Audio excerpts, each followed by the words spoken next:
Crute, and I'm Chair of the Corporate Overview and Scrutiny Management Board at Durham County Council. Welcome to this remote meeting taking place on Thursday, the 29th of October 2020, which is being recorded live to the Council's website and will be available to be viewed for a minimum of 6 months.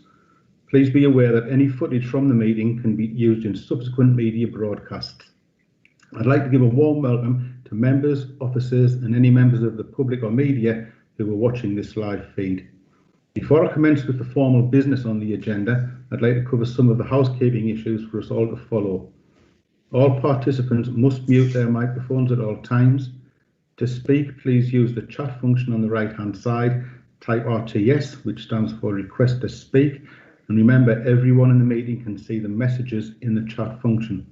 When invited to speak, please remember to unmute your microphone, and once invited to speak, please introduce yourself with your name and your position unless you've already introduced yourself earlier in the meeting. If you're having issues with connectivity, try switching off your video and use just the telephone function. If connectivity issues continue, you may have to leave the meeting and rejoin to get a better signal.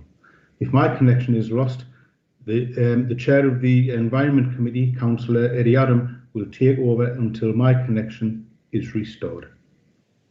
Item 1 on the agenda is apologies for absence. Have we received any apologies, Jackie?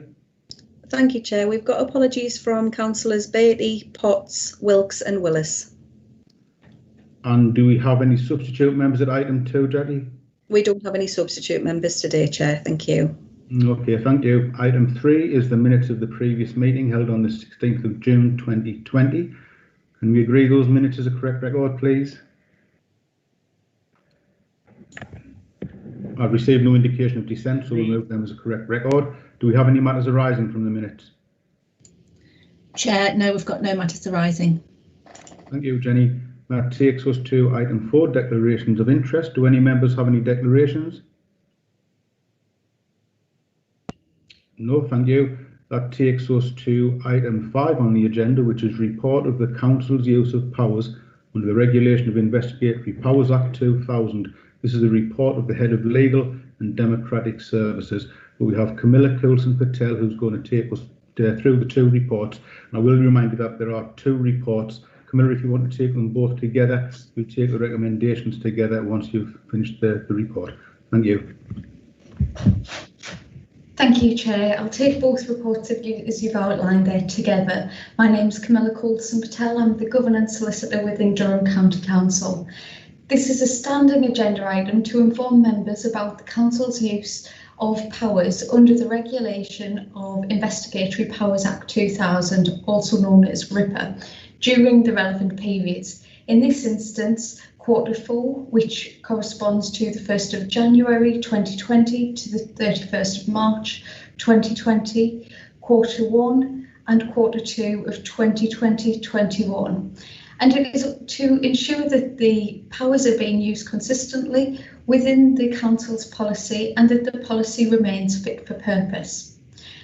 I'll outline the activity during the 3 periods. Firstly, in respect of Quarter 4, there was 1 RIPA directed surveillance application presented to the court. There were no applications for CHIS during Quarter 4. Durham County Council, in exercising its use of powers under RIPA during Quarters 1 and 2, did not seek authorisation for any directed surveillance or CHIS operations during that period, the reasons which I'll outline shortly. Moving back towards Quarter 4, the application for directed surveillance was granted in Quarter 4 related to the operation regarding the underage sales of alcohol and tobacco within County Durham. The directed surveillance operation was cancelled in March of 2020, and the operation planned the surveillance of 16 licensed premises within County Durham to carry out underage test purchase sales. The operation was due to take place in February, however, due to a lack of police resources and availability of volunteers, the operation could not take place on the date as planned. On review, the test purchases were rescheduled and a number took place. However, Due to the COVID restrictions which followed shortly afterwards, it was not possible to complete the operation for all 16 premises. Of the test purchases which were carried out, all of the licence holders complied and there was not any underage sales taking place. The application was cancelled in March 2020. In terms of comparisons, for the previous Q4, this remained consistent with no chase applications and 1 directed surveillance. As outlined earlier, there has been a noticeable downturn in the authorisations during Q1 and Q2 2020-2021 as a result of the COVID-19 pandemic. The restrictions arising from the pandemic have seen a reduction in the number of premises open to the public. This, coupled with the social distancing measures and the lockdown, has limited the resources available to conduct surveillance requiring RIPA authorisation during those periods. Chair, that outlines both reports. The recommendations are for the members to receive the quarterly reports for those relevant periods, which is Q4 of 2019-2020, quarters 1 and 2 of 2020-2021, and resolve that the powers are being used consistently with Council's policy and that the policy remains fit for purpose. Chair, that's the report with the recommendations, and I'll take any questions if there are any. Thank you, Camilla. Do any members have questions for Camilla on this report? Councillor Clark.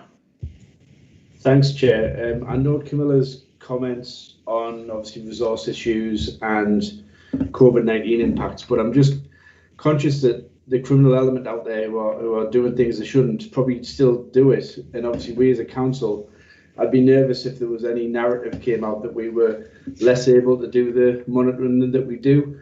So I just wondered how we might be able to square that box in a way, Yes. and make sure that we ensure that we do adequate monitoring. But obviously we have challenges. But how, if Camilla can just comment on how we reassure everyone that we're still doing what we need to do to keep track of things. Thanks. Thank you, Councillor Clark. I'll be happy to answer that. I did outline that in the report, and apologies for not bringing that through in this. What I do want to emphasise is there has been a lot of non-RIPA work taking place during the pandemic. There have been continued site visits and business visits during the pandemic. Investigations have been undertaken which predominantly do relate to compliance with health protection coronavirus regulations 2020. But this has been achieved through non-RIPA surveillance, where complaints have been made, for example, through the public that business has been operating where they shouldn't have, where they should have otherwise been closed. The investigations have been able to be carried out without RIPA authorisation, and where necessary, prohibition notices have been issued for compliance, which, from what I've seen, have been highly effective. We certainly are not ruling out any authorisations going forward, and we do have plans in place and certain risk assessments to be able to conduct RIPA authorisations. But as I've outlined at earlier meetings, RIPA really should be sort of the last resort. We need to look to see what are the steps we can take before we go to that level of surveillance and intrusion. So our officers have been very versatile in how they've conducted their operations, that the work certainly hasn't slowed down. It's just in terms of criminal enforcement and surveillance, it just hasn't gone into the realms of RIPA work. I hope that assists. Thanks, Camilla. Councillor David Boyce. Thanks, Chair. Camilla alluded to the fact that a number of our officers have been going around licensed premises and a number have been shut because of people being standing at the bar or haven't been doing table service. Can I just ask who's been overseeing this and what sort of criteria have they been using? And is it the Director of Public Health who's sort of directed this policy, or is it Council itself? So in terms of the enforcement, that area of work is undertaken through our trading standards team, and it's overseen by the head of environment and the Director for Neighbourhood and Climate Change. I can't comment on specific cases, as no doubt you'll be aware, but that has been taking place, and the appropriate authorisation is delegated to those officers to be able to carry out that enforcement rather than as a council decision. Okay, thank you.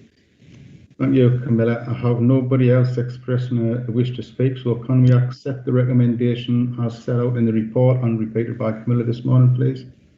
Agreed. Agreed. Right, thank you for that. Agreed. Right, thank you, Camilla. Thank you. That takes us to item 6 on the agenda, which is the budget 2021-22 and the medium-term financial plan 2021-22 to 24-25. This is the report of the Corporate Director of Resources, and as usual, we have Jeff Garfoot here this morning to present the report. Over to you, Jeff. Morning, thanks, Chair. Yes, my name's Jeff Garfoot. I'm the Council's Head of Corporate Finance and Commercial Services. I'll take you through the report as I normally do, picking up the points in the exec summary, and then particularly pick up the points or some key points in the body of the report itself. Obviously, a lot has changed since my last presentation to yourselves in Scrutiny. Unfortunately, some of the things that haven't changed are the uncertainties that we're facing right now, both in terms of future government finance settlements and also the cost pressures that the council faces, especially in the light of the COVID pandemic. So in paragraph 2 of the report, we pick up the key issues around what some of these ongoing uncertainties are. So obviously, we still face possibly ongoing austerity for the future, have done in the past. We have some massive budget pressures in social care and special education needs. And we're still going to face inflationary pressures as we go forward. However, obviously, one of the big things for us to consider as we go forward is what the impact may be of COVID and Brexit upon either future local government settlements or pressures upon the council itself. We were expecting a 3-year comprehensive spending review this year, which was going to set our future settlements for 3 years and would have put us in a much firmer position in terms of knowing what the future financial settlements are going to be. It was announced yesterday that the comprehensive spending review was going to be on the 25th of November, and it's only going to be a 1-year comprehensive spending review. So we aren't going to get that certainty even for next year, which obviously under the circumstances is to be expected, but it does make it much more difficult again for ourselves to plan financially for the future. Paragraph 4 picks up again, Scrutiny, you're fully aware that we've been expecting the results of the fair funding review to be implemented, and we're expecting that to be implemented for next year, and the move to 75% business rate retention. Again, that's being delayed, so that will not occur until at least 2022-23. So again, we're not going to know the allocation of future funding from government, and we aren't going to know if we're going to move to 75% business rate retention. So again, these things are just building in extra layers of uncertainty for the council. Other issues where we need clarity for the future, obviously, are future council tax referendum levels, and what's going to happen with the Better Care Fund, which we received from our health colleagues, the outcome from the social care green paper, which obviously has been probably the longest wait there's ever been for a green paper, and what's going to happen for future funding for the high needs dedicated schools grant, where again members will be aware there's some intense pressures at the present time. So in terms of the assumptions that we're making in planning for the future, Scrutiny are fully aware that there's many areas where we are prudent in our planning and the assumptions that we build in. In other areas, we might be taking slight risks in the assumptions that we build in. I'll try and pick these up as we go through, but we do try and take a balanced approach. So in terms of government funding for the future, we're assuming next year that there's going to be a rollover of the settlement that we received for this year. However, beyond 22-23, we are forecasting a loss of £15 million of government funding, balanced between a reduction in funding because of the financial pressures that the country will face in the future, and resulting from the comprehensive spending review, and probably around a £10 million loss from the fair funding review. And again, Scrutiny will be fully aware from previous discussions that's mainly related to the assumptions we build in about our possible loss of public health grant when the ACRA formula is implemented, as we see it as part of the fair funding review. A key thing for Scrutiny to recognise in the planning at this stage is that we are building nothing in, or haven't built anything in at this stage, in terms of any long-term impact from COVID on the council's financials, other than not assuming any tax-based growth for council tax and business rates for next year. Now, obviously, we'll be monitoring this on a regular basis to try and determine if there will be any lasting impact on either our costs or our income streams. But at this stage in this report, we've built nothing in terms of an ongoing budget pressure falling from the outbreak itself. So at this point, in terms of what we think our kind of bottom line position is going to be, we're forecasting across the MTFP period, which is for 4 years again, that we're forecasting additional savings of around £43 million could be required over the next 4 years. Again, that's a balance of all of the cost pressures that the council is likely to face, allied with assumptions that we built in around loss of government funding. Needless to say, Scrutiny will be fully aware of the difficulty and pressure that will place upon the council to further reduce spending against the massive reductions in spending and savings we've had to achieve across the last 10 years. In terms of next year's budget, for 2021-22, we already have some savings in plan, which were agreed by Cabinet and Council in previous years, but we're still left with a forecast shortfall at this stage of around £9.5 million. Now, obviously, the Scrutiny again will be aware lots of things can change between now and setting the budget in February, especially considering the volatile position that we're presently facing. So, as you'd expect, we're working up savings plans, looking at every part of the council's budgets. If we do have a problem in balancing the budget next year, we still do have the budget support reserve in place, which is presently valued at £16.4 million. And again, that is always an option for us to be able to balance the budget to ensure that we aren't making rush decisions to touch frontline services as we are setting the budget going forward. So, if I'll just take you, Chair, to some of the key issues that are in the body of the report, I'm going to take colleagues to paragraph 17 of the report, which is where we start to look at reviewing the medium-term financial plan model, and just pick up for yourself some of those key factors that we built in our assumptions to help Scrutiny to understand the financial position for the council. So as we go through paragraph 17, we pick up there those key issues I've mentioned previous about our assumptions for future levels of government funding. And as I've mentioned, we are assuming a cash flat settlement for next year. Obviously, we'd hope that some additional funding could be provided to councils next year, bearing in mind the pressures that we face. But at this stage, we've assumed that that won't be the case. So again, we'll keep our fingers crossed in that regard. Below paragraph 17, going down to paragraph 19, we pick up there some of the assumptions that we're building in around council tax in 19.5. In that circumstance, we're presently assuming that the council tax referendum level will stay at 2%, and we are building in across our planning right now that council tax would increase in each of the 4 years of the medium-term financial plan by 2%. So as I say, that isn't a decision, it's just an assumption that's presently built in to the council's financial planning. At the next point in 19B around the new homes bonus, there's absolutely no clarity at this stage what's going to happen to new homes bonus as we go forward.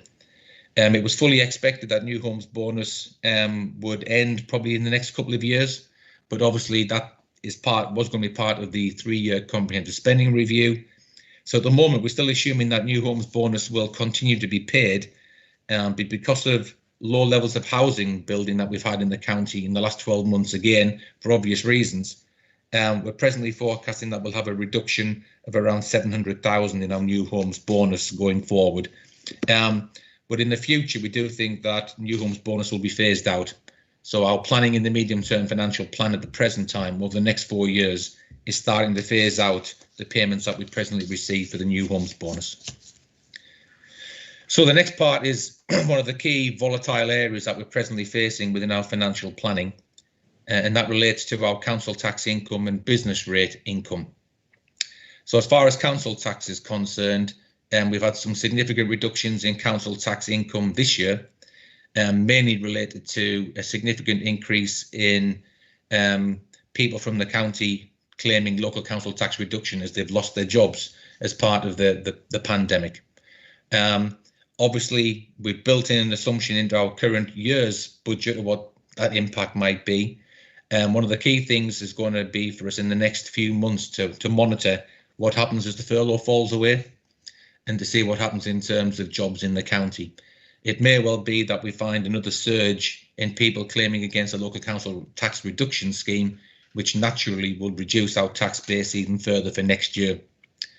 So we were forecasting that we'd have about a £2 or £3 million increase in our tax base for next year, both for council tax and business rates. You'll see from this analysis that at the moment we're assuming no tax base growth at all for next year. And again, that is because of the increase in claimants on council tax benefit. But also as businesses start to fail and start to close, we lose business rates in addition. So we keep 50% of all business rates collected locally. So at the present time, as business rates payments reduce, there's an impact in the council's base budget. And again, Scrutiny will have heard me say on many occasions that councils being reliant upon council tax income and business rates as the core part of their funding is a high risk strategy when the council needs funding to care for vulnerable older people and vulnerable younger people. And as we start to see recessions and business rate and council tax income drop, local authorities lose funding. And that is one of the conundrums for government as we go forward. Talking of conundrums, the national living wage will be a major issue for budget setting for next year. Members will be aware that the national living wage major impact for the council is when we are paying fees to private sector providers, especially in the care sector, where pay often in those sectors is linked to the national living wage. So as national living wage increases, then we have to increase our fees to private sector providers. The government is on a strategy at the present time of moving the national living wage towards 66% of median wages, which had a strategy in place of 5% increases in the national living wage for at least the next 3 years. And that obviously was placing massive pressure on the council's budget. The one thing we don't know, however, is what the impact may be now for next year. And the key reason being is that median wages nationally at the present time are below what they were a year ago. They haven't gone up again as a consequence of the pandemic. So in that circumstance, it may well be that there could be a very low or no increase in the national living wage next year at all. However, on one hand, if you spoke to a restaurant now or a pub and said you were putting up the national living wage by 5%, they would probably tell you that that was a very, very bad decision for their business. At the same time, in the care sector, it may well be that there's a surge of opinion that people who work in the care sector should be given a 5% pay increase next year from the national living wage. So it's going to be a very interesting decision for the government to decide what happens with national living wage next year. The base budget pressure we presently have in is around £4 million for the impact of a 5% increase in the national living wage. So again, Scrutiny will be fully aware wherever that increase ends up being announced could have a big impact on our budget for next year. And the next one I was wanting to pick up, Chair, is children demographic pressures, which continue at a pace. We're presently overspending again in the current year, even though we put significant growth into the budget as part of budget setting in February. So on that basis, we're forecasting we'll need to put in another £5 million into this budget going forward. The number of children in the looked after system presently in Durham is up to around 950 from a position of around 550 4 or 5 years ago. So the surge in pressure in this budget is phenomenal. But again, to stress for Scrutiny, this isn't a Durham issue, it is a countrywide issue, and councils across the country are all facing this similar pressure. The pressure in children's services is also manifesting in home to school transport, particularly on the special needs side. And again, we're saying there's a base budget pressure in this budget for next year of over £1.5 million. Members will also recall that a number of short-term investments were placed into the budget for the current year, and we're forecasting that £10 million of those short-term investments will continue into 21-22. And again, that will be part of the budget setting process for next year. And again, Chair, paragraph 20 again is important to stress the scrutiny at this stage. We've built absolutely nothing into this budget right now in terms of ongoing pressures from COVID in our budget next year. Obviously, the position in that regard is enormously volatile. We're presently forecasting that the additional costs the council will face this year are around £41 million. However, that's excludes our loss of income, which we forecast to be £31 million this year. So total forecast impact of the council in year at the present time is around £72 million. And that is across a whole broad range of costs and losses of income. At the present time, the government has provided us with support of £45 million in funding, and we're forecasting probably around another £6 million to come from what's called an income guarantee scheme. But obviously, as local government, we are lobbying very hard to try and receive additional funding for both this year and for future years to take account of the impact of COVID. Now, obviously, in recent weeks and months, the outbreak is spreading again, so it's impacting upon our services. It's very difficult to say exactly what's going to happen in the next financial year. But obviously, as you'd expect, we'll be keeping a very close eye on both our expenditure and our income budgets as we go through the coming months, in terms of is there going to be any lasting impact for the council. So as far as savings are concerned, as we go through the report in the paragraphs 22 and onwards, as I mentioned, we have a £9.5 million shortfall forecast for the current year. But again, as members would expect, there's an awful lot of work being done within finance teams and service teams at the present time to identify additional savings we can achieve for the future, especially around, as you'd expect, efficiency savings to try and ensure that we can protect frontline services and help the council to balance the budget. So there's a table under paragraph 27 where you can see our present forecast, which again is a very highly volatile situation at the moment. But at this stage, we were forecasting about a £9.5 million shortfall for 21-22. Dropping down to 2 million only for 22-23, but then some significant pressures in the medium term across 2023-24. Naturally, Chair, these positions are going to change almost on a daily basis going forward because of the position that we're in. But again, to stress for scrutiny, in terms of any certainty around those figures, until we receive a long-term financial settlement, these figures are always going to be our best estimates at this time. But we are planning, I can assure you, for all eventualities to ensure the council is in as strong a financial position as possible. Paragraph 31, Chair, finally just picks up the timetable for the setting of the council's budget. Just to pick up one possible amend for yourselves, we were expecting to take a detailed report to Cabinet and back to scrutiny in December on the comprehensive spending review. Obviously, that when I wrote this report, we were forecasting that this was going to be a 3-year comprehensive spending review, and that was going to be massively important for the council for its future financial planning. Two things are going to cause us a problem probably in bringing that report to Cabinet in December. One is the fact that it's only a 1-year comprehensive spending review now, so the impact for us is going to be much more minor than that was going to be. And the spending review has been announced very late, as the 25th of November. So pre-agenda papers, I think, will already be out by the time the comprehensive spending review is held. So it may well be that we don't do the December Cabinet report, but include the outcome from the comprehensive spending review in the January Cabinet report. So that is a likelihood, simply because of the late publication of the comprehensive spending review. The final thing I'll pick up on, Chair, is that obviously we are going through a consultation process right now, as the members will be aware, with AAPs, just to kind of share this position with our communities, to let them understand the uncertainties that the council is facing and the strategy that we think we'll be following to balance the budget for next year.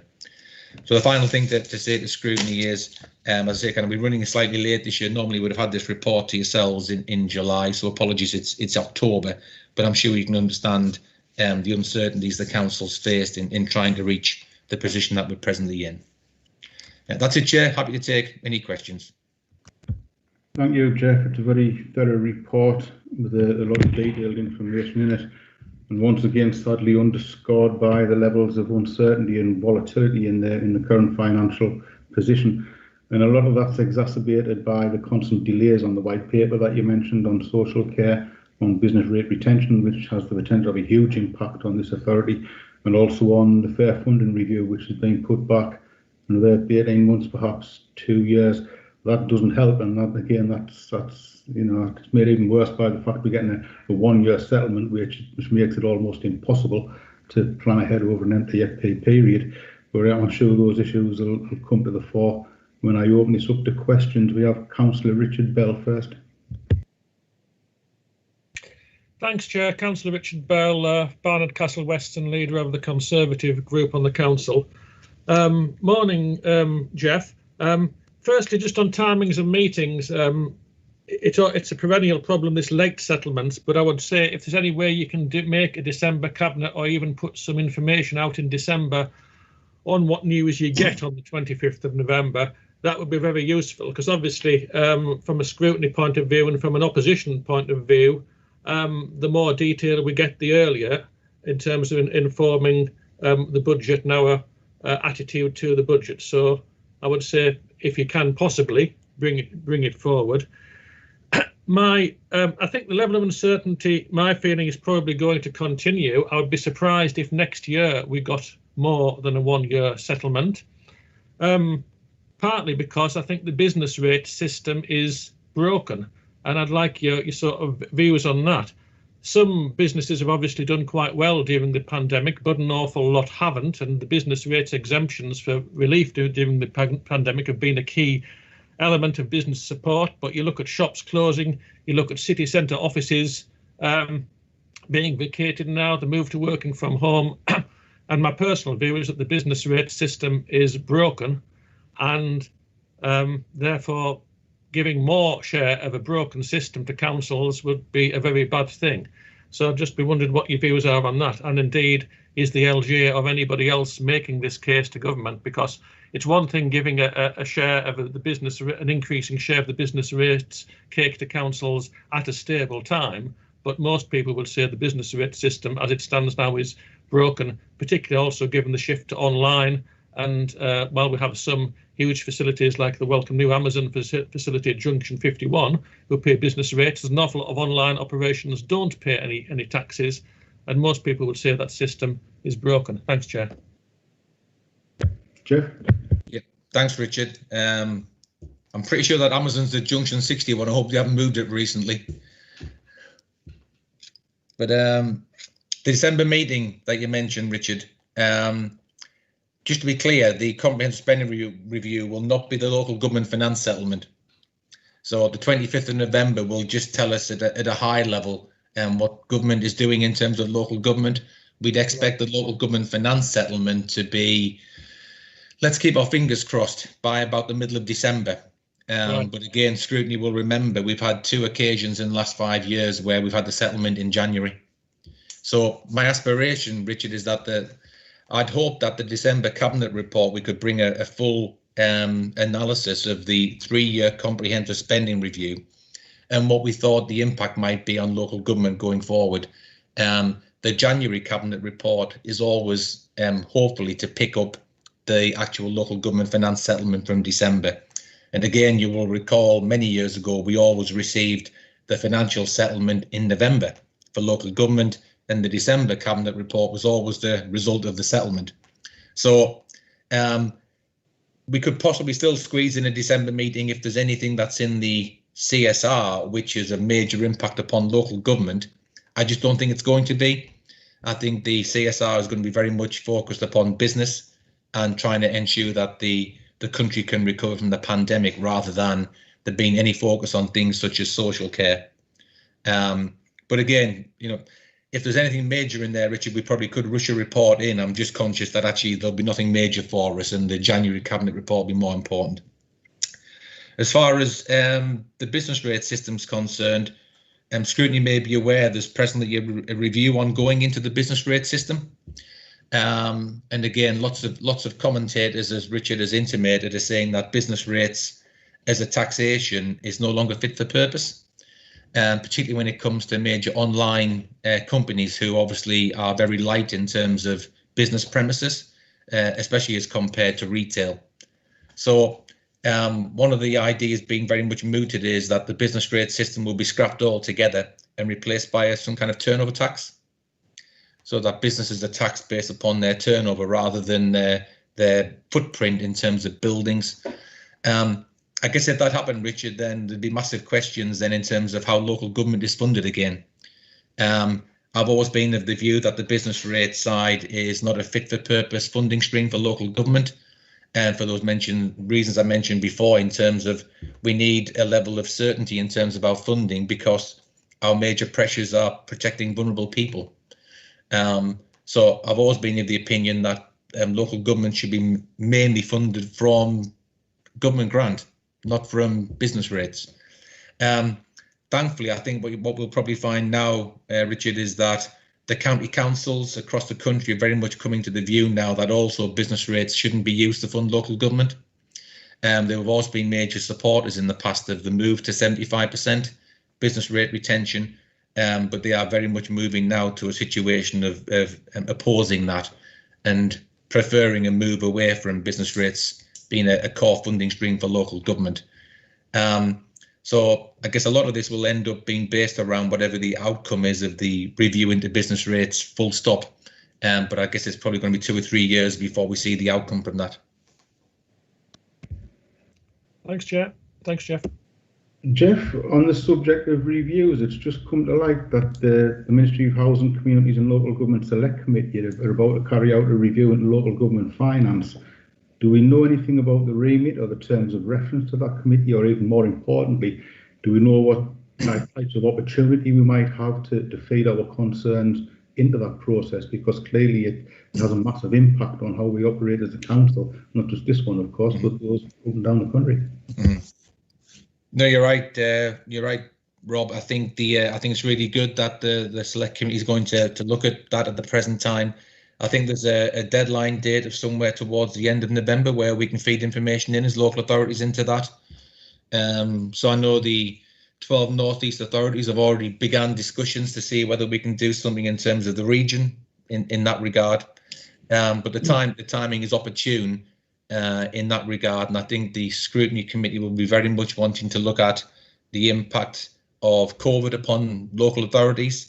Look upon the regional impact of that, because it's obviously highlighting significant regional disparities at the present time. And back to Richard's point, I think they'll also be looking into the security of business rates as a funding stream for local government. So yes, back to your point, we will be trying to do everything we can to feed information into that, and to ensure that we do that both as a council and regionally. Thanks, Jeff. We'll keep a close watch on that. I've got Fraser Tinsley wanting to speak. Thank you, Chair, and thank you, Jeff. Yeah, if you look at the report, I think I've sat in this committee must be 5 or 6 years now, and if you look at the report, it's based on assumptions or educated guesses, for want of a better word. And I must commend you, because in the past they've been very, very close to what's actually happened. But I think if any organisation, when you're making decisions and trying to project forward and forecast like this is about, you're looking at the environment around you as well as what's happening internally within the organisation. And I think if you look at what's different for this time compared to last time when we sat down and looked at this, maybe over a year ago, I think it is now, is that there's been huge changes in terms of the external environment of the organisation that we now are having to make assumptions about that maybe we didn't done the same in the past. Actually, the last 10 years have been difficult, but they've been pretty stable in the amount of difficulty that they've been. There's been a reduction, a significant reduction, but it's been relatively smooth in terms of the fact of the funding settlement we have had. But really what we're looking at now is some real fundamental changes that we just couldn't have anticipated. Now, I am concerned looking at the issue around nothing being factored in around the long-term impact of COVID. When you look at the impact of our GVA as a county and a region, we've had 11% hit to that, and that's going to follow through into impact upon our revenue streams. We're already seeing that in terms of council tax income and things like that. But it's really how do we factor that in? To have a no growth in terms of the tax base, I think that's very brave, shall we say, is a term to define that. I think that there has to be some way that we can factor in some basis for that being a reduction. The other one is Brexit. We have to remember that the Treasury report on the impacts of Brexit on regions put a no-deal Brexit, which we're staring down the barrel of, as a 16% impact upon our regional economy. Even with a full free trade agreement, it's 11% impact. So we're going to get the hit we've had in 2020 with COVID potentially again, just with Brexit, and then the long-term impacts of COVID as well. So this whole environment we're operating in is changing fundamentally from what it was even a year ago. So how do we put this into the actual model that an FTFP is? My feeling about this is that really what this questions is the whole concept of actually doing this process, because the degrees of uncertainty have ratcheted up massively in the last year for those reasons I've spoken about. And it really, I think we're reaching a point where it renders the process essentially pointless in many respects. I know we have to do something, but I think the uncertainty is to that degree. Finally, just to take down to a specific point, we've got that table 27 with a whole of 42.7 million in there. And when I look at that, because of all those reasons that I've said there, this figure could be 142.7 million because of that degree of uncertainty. And I just want a specific question for you, Jeff. Do you think that the difficulty of projection has increased significantly? I'm sure the answer to that is yes, but do you think it is getting to a point now where you are finding that the tolerances around the figures that you come up with are so large that it does make it very difficult for you to present? So thanks a lot, Chair. Jeff? Yeah, thanks, Fraser, and thanks for the praise on the educated guesses. I would like to think that we're very educated guesses that we were trying to do. Yeah, I've never, obviously, as you know, I've done this job now for 10 years, and I've never known a time like this. And that's even looking at local government reorganisation and the beginnings of austerity. Members will recall in 2011-12, the council had to save £66 million in 1 year. However, back to Fraser's point, at that point, we had a 4-year settlement. So we knew the size of the challenge for 4 years. We knew exactly what we had to do. Right now, I've got no real idea of what the size of the challenge may or may not be. £42 million is our estimate of where we think it could be. Between you and I, Fraser, the figure could be nothing, or it could be 80 million. It could be somewhere in that gambit.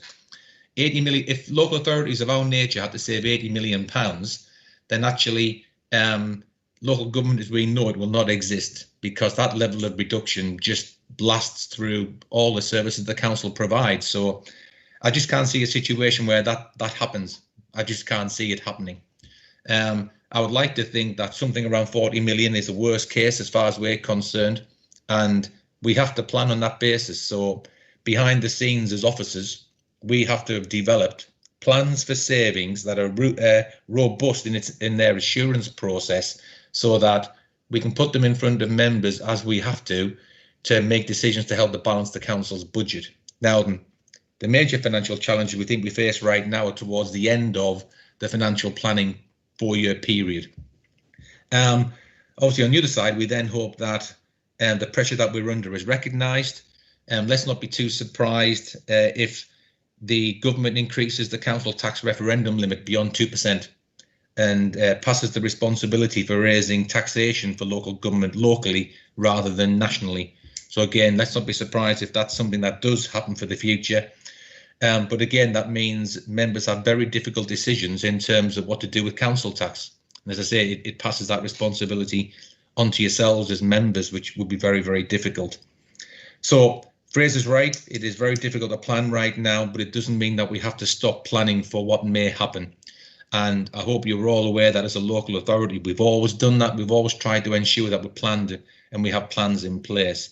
However, I will say one key thing for members at this stage, the financial strength of the council that we've been building for years and years, and I'll use that word reserves, are now coming home to roost in terms of how important they are to ensure that the council can ride a significant wave like the one we're facing right now. There's many authorities in this country who are unable to ride this wave because they've burnt all their reserves. We as a council have never done that. We've protected ourselves for a moment exactly like this one.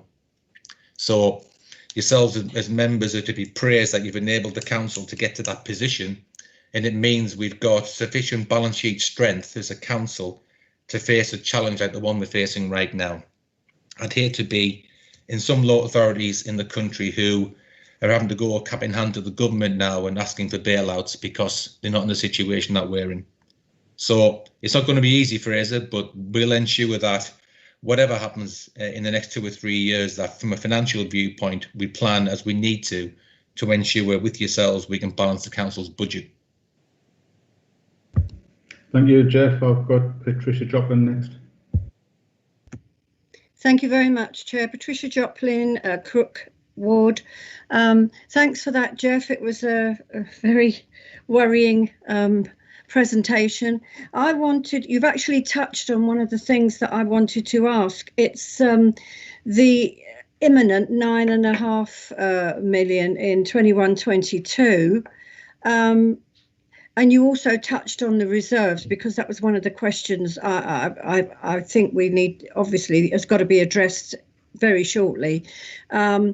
You said that managers and obviously the executive have been looking to see where they can make savings. And one of the questions I want to ask is, would that be losing more staff? Would it be early retirement redundancies, or would it be perhaps not doing projects that the council want to delaying those? How are we looking at because obviously we've got to find this money. How are we looking at finding it? Jeff? Yeah, thanks, Patricia. As you'd expect, the focus for the council for the last 10 years has been to protect frontline services. That's been the whole kind of raison d'etre of what we try to do in the budget. And we've squeezed most of the lemons in the council. We can squeeze now to try and find as many efficiencies as we can, or to try and identify extra income we can generate. But as any business would know, that never stops. We're constantly trying to find extra ways of kind of becoming more efficient. So, I've seen some of the plans that we're working on right now to identify savings for next year, which could help in that regard in terms of efficiency, frontline service reduction, back office reduction, should have said, where we can be more efficient, or income generation. And I'm quite confident we're going to be able to put some savings in that won't touch frontline services and won't lead to any significant reductions in staffing. But if we have to end up in that world of 42 million, if we have to, I think we can probably get through the next couple of years based upon our current forecasts. But we have a £19 million savings target at the present time in 23-24. I couldn't see any way of the council achieving a saving of that magnitude without impacting upon numbers of staffing within the council. Again, Scrutiny will be aware we've lost about 3,000 posts in the last 10 years. So we've lost 30% of our workforce in the last 10 years resulting from austerity. And if we have to end up back in that world of making savings of £20 million in a year, then we would no doubt face additional reductions in staffing at that point. Our aspiration, Patricia, is that doesn't need to happen, that the council is given additional funding for those service pressures that we have, so that we don't need to end up in that world. So I wouldn't expect any significant reductions of any nature in any service or staffing next year at all. We will do everything we can to ensure we can balance next year. But as we mentioned, we do have that budget support reserve of 16 million. That is still there for exactly this task, to ensure that we can protect services and posts and the services you value as members, whilst we await the long-term financial settlement for the council. Thank you very much. John Robinson. Thank you, Chairman. Jeff, thank you very much for what we've come to expect is an excellent and open report from you. Thank you. Jeff, I've got two questions or two areas. Before then, I've got to introduce if I'm John Robinson, the member for Setchfield. Jeff, one, pensions. I notice you talk about 5 million. As an authority, we're responsible for the fire and we have links to the police. And certainly the fire have two major rulings that are affecting their pensions. One is the challenge by the FBU and the other is the Maastricht ruling. Do these rulings affect us because they're having a major impact upon the pensions in both the police and fire to some dramatic effect? And secondly, my annual question to you on health. You know my concern of the 50 million potential hit on the public health grant. Is that sword of Damocles still hanging over us? Has it been withdrawn? Because that could have a major effect upon the services we provide and also the people that we employ. Thank you very much, Jeff. Yeah, thanks, John. The pension issue, the county pension fund is revalued every 3 years. And the contribution rates that the county as an employer has to pay into the pension fund are set on a 3-yearly cycle. So we're presently in the first year of that cycle. And some of those pressures, John, that you referenced from things like the fireman's challenges, our employer's contribution rate that we're paying this year was increased by 0.9% to pick up some of those concerns that you've got. So we've already built into the sums that we're paying now an expectation that what's called the McLeod judgments will impact upon the amounts that we'll have to pay into the pension fund going forward. Everything we're hearing at the present time, because the McLeod judgments are being published now, is indicated that 0.9% increase in the employer's contribution rate will be sufficient to cover those pressures that you mentioned. So I'm hoping at this point on that one, we've got the financial coverage that we need. On the public health grant, as you mentioned, this has been, as Scrutiny will know, my major fear for probably the last 3 years. But including the public health grant in the fair funding review was very much about putting extra grants into the fair funding array, into the business rate retention scheme to move us to 75% from our current 50%. So fact number one, if we don't end up moving to 75%, then the public health grant wouldn't need to be absorbed into the business rate retention scheme. So that could be good news. However, the government could still decide to use the ACRA formula to allocate the public health grant, even if it's outside of the business rate retention scheme. I do personally feel, John, that it would be a very brave government to implement an ACRA formula in the next couple of years and take up to £18 million of public health funding away from Durham. I think the criticism that they would face in that circumstance would be immense, and particularly when you pick up the public health challenges that the county is facing today. So I am hoping, beyond hope, that actually this never happens and that the government recognises that as far as we're concerned as a county, we need to invest more money into public health and not less.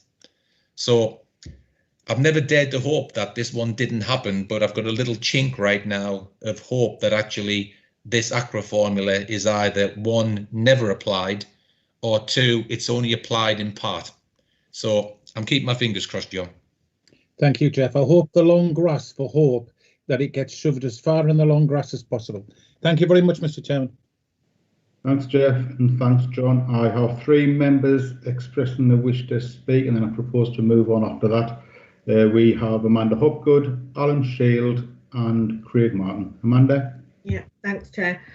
Councillor Amanda Hopgood for Framlingham Mirror and Newton Hall, and leader of the Lib Dems on the council.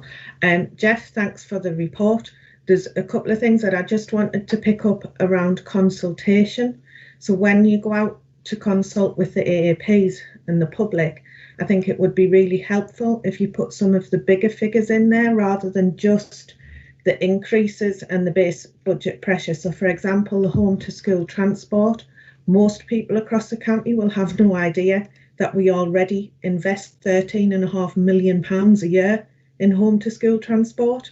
So the pressure that has on the council budget, so by adding an extra 1.64 onto that. The same with the children's services and probably adult services. They are eye-watering figures that we already pay out. So when we're saying that there's even more pressure on those, I think we need to emphasise just how difficult things are going to be.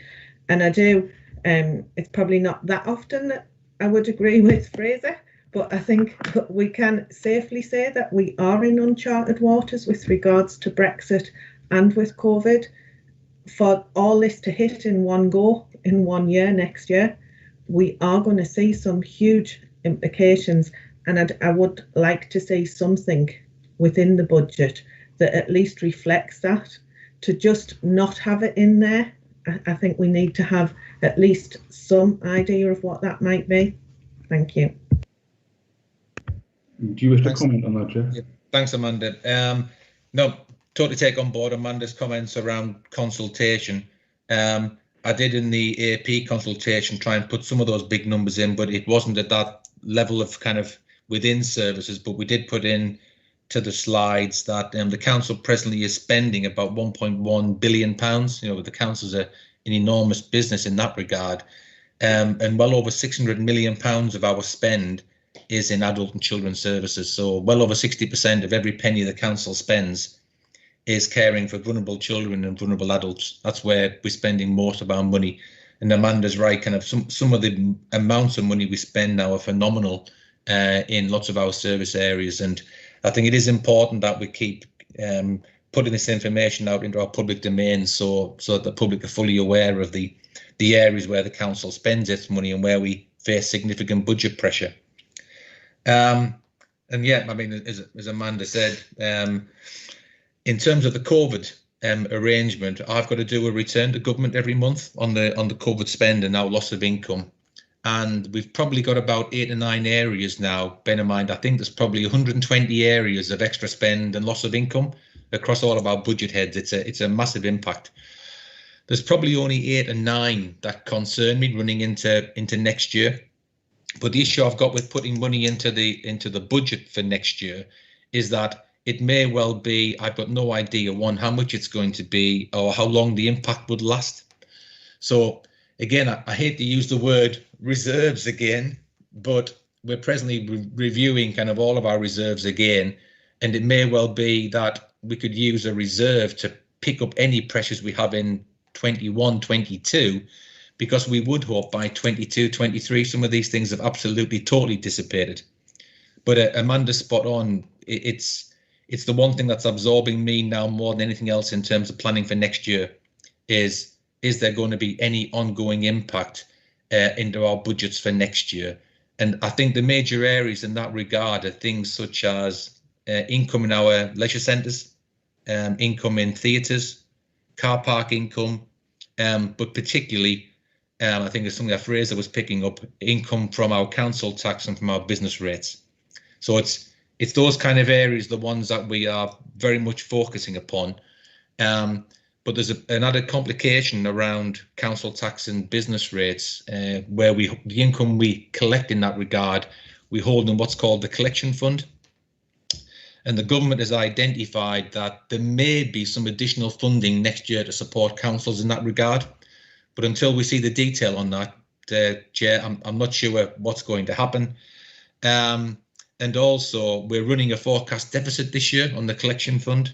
So because our council tax is reduced significantly because of the take-up in council tax benefit, we're forecasting a deficit in the collection fund this year.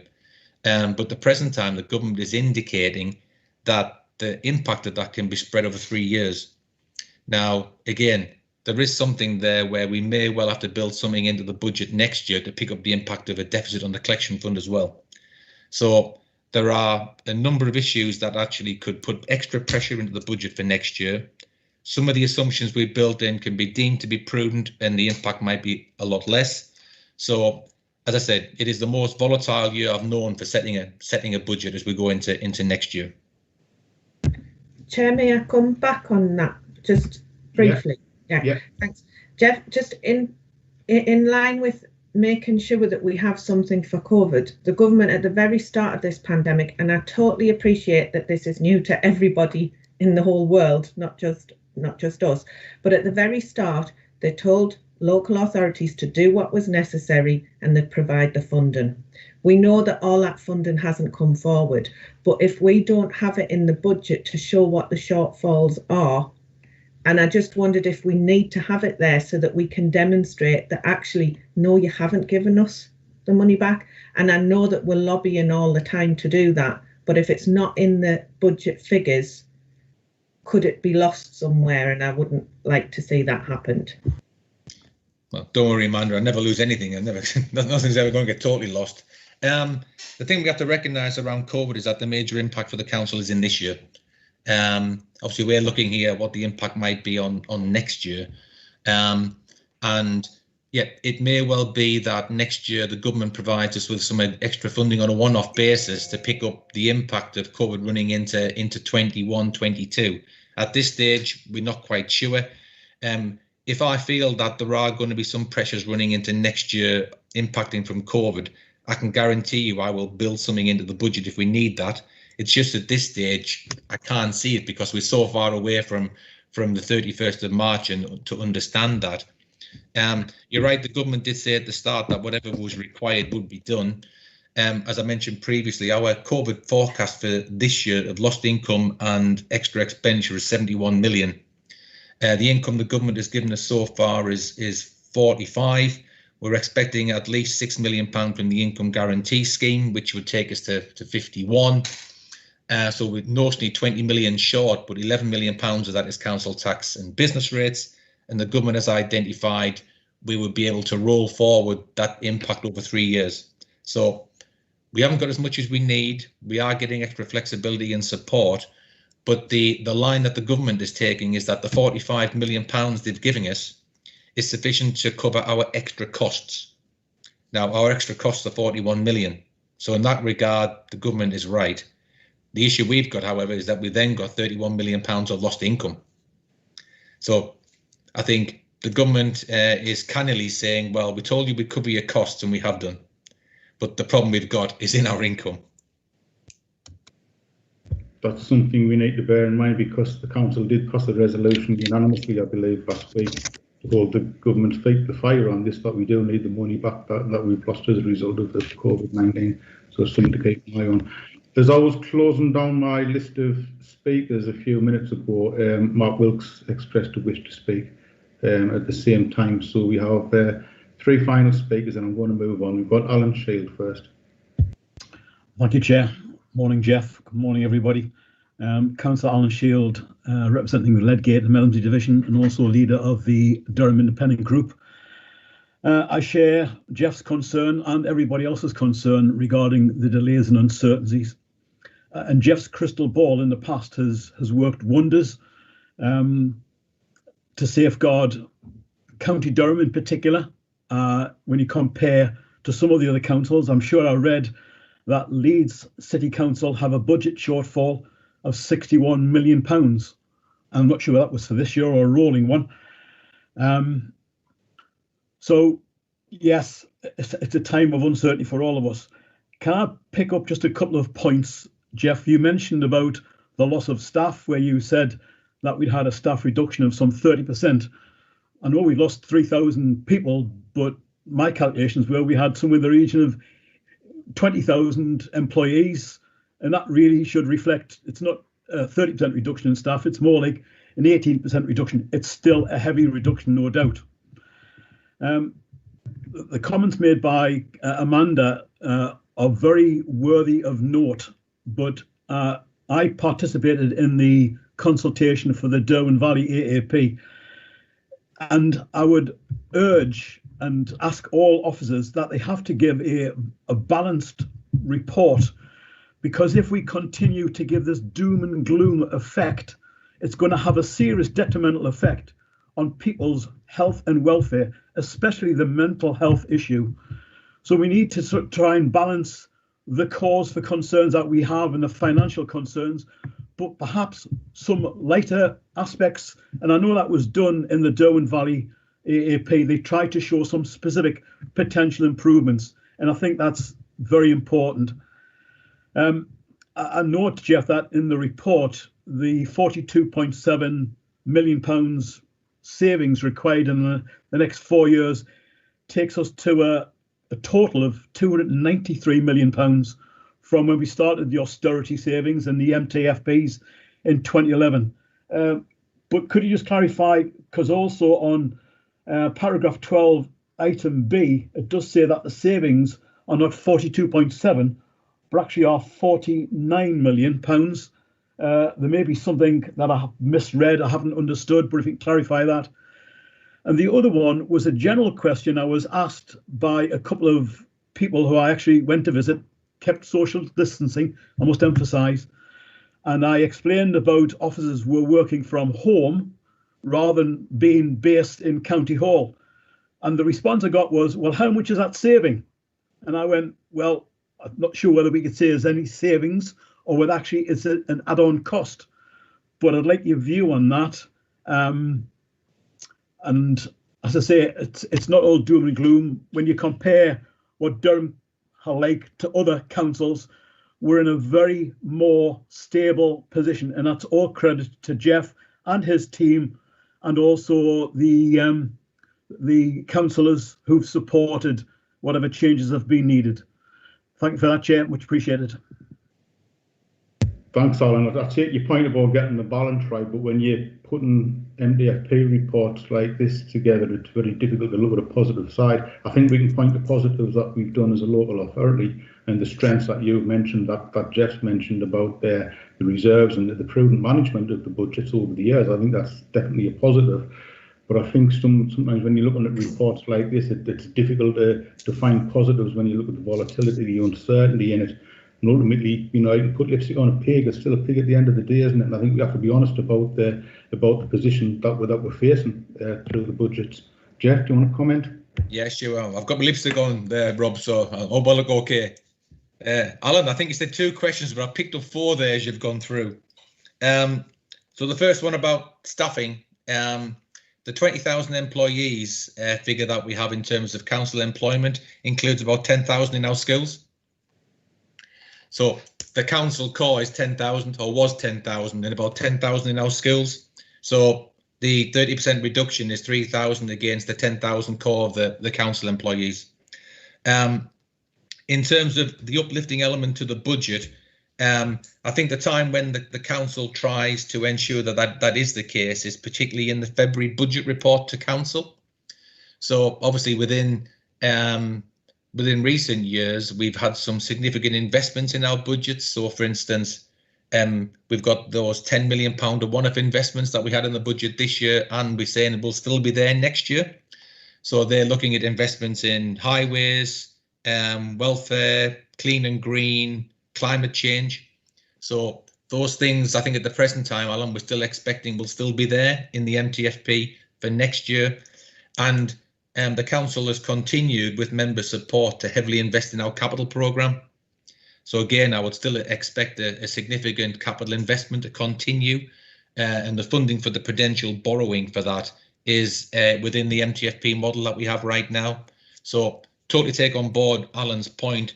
It is important to recognise that although we still have to identify savings, the council is still spending £1.1 billion of revenue and about £400 million of capital on investments and services in our county and providing excellent services. So you're right, Alan, we have to keep stressing that because it can get lost in all of the noise.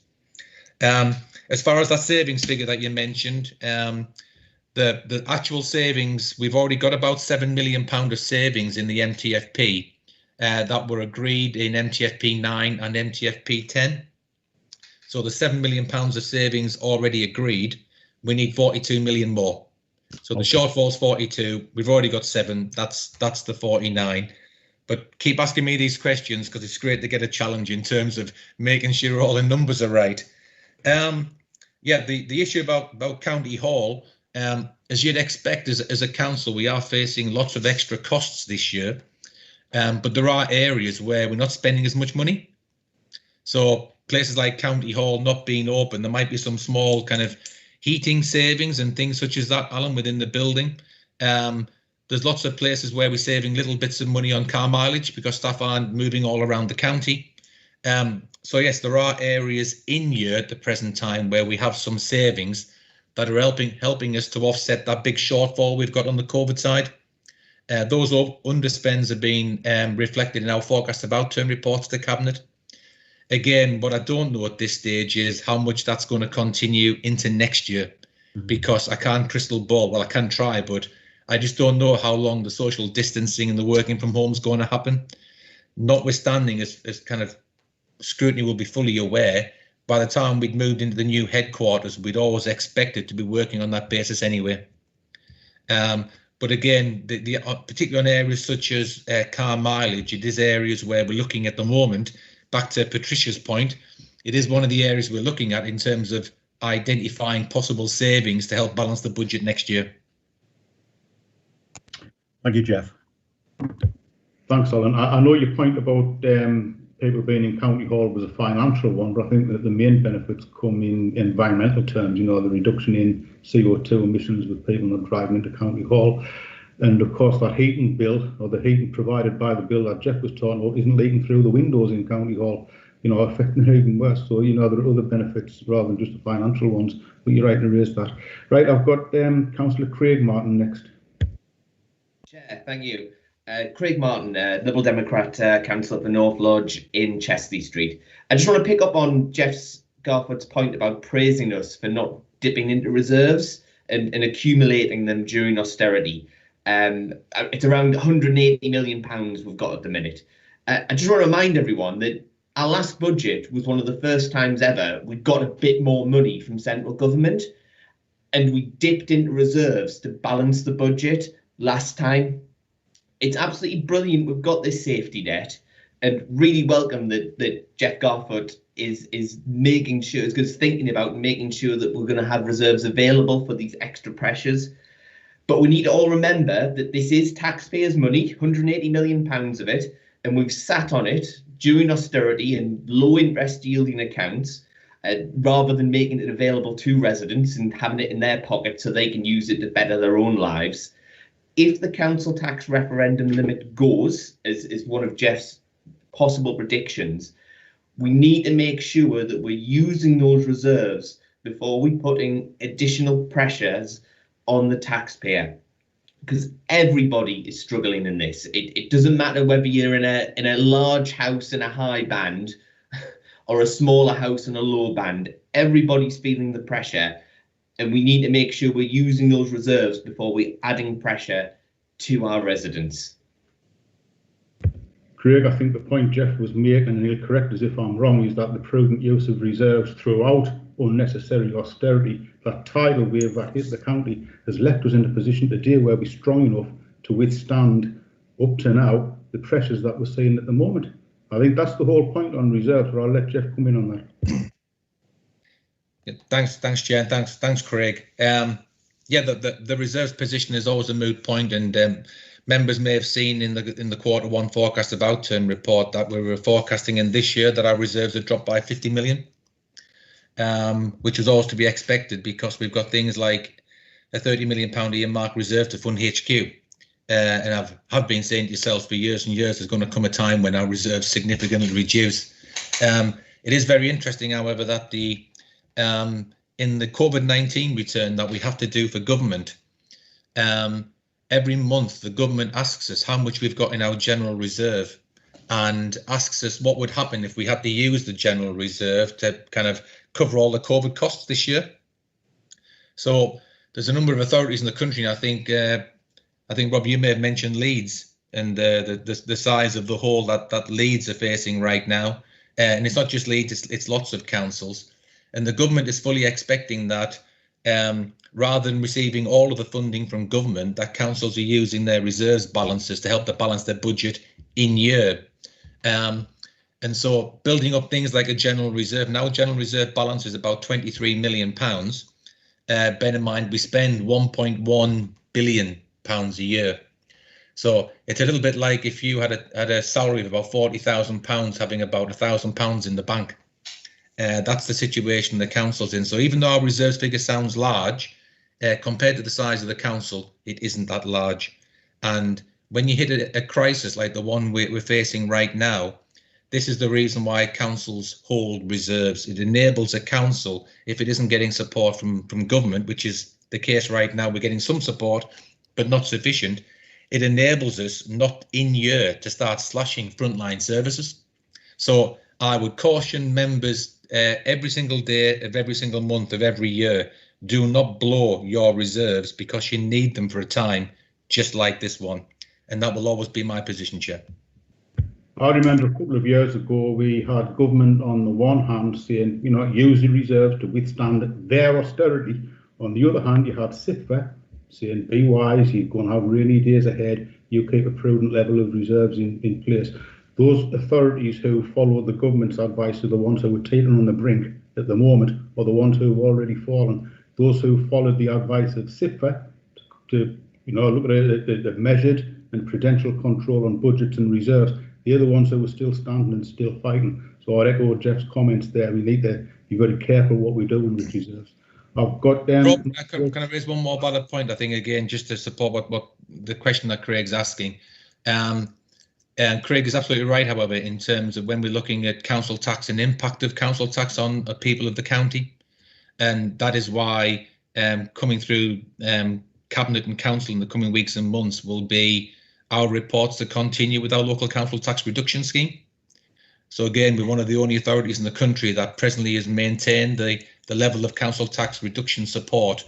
95% of councils in the country have reduced the support they give on council tax benefit, whereas yourselves as a council have always maintained our current position.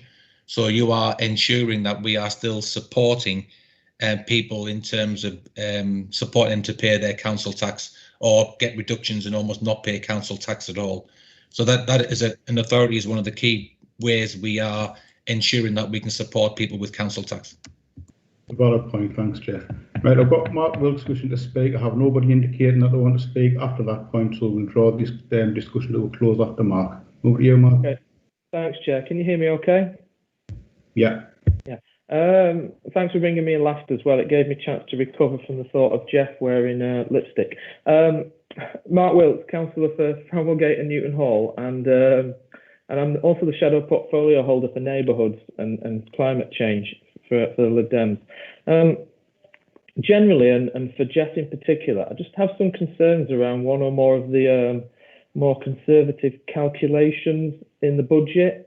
So, for example, not including any increase in the council tax base, because it sort of creates a potentially worse situation for departments than the already bad position that we're in terms of the pressures on services, because it puts some of these departments into a situation where they're having to look at the potential to make cutbacks, which may turn out not to be necessary.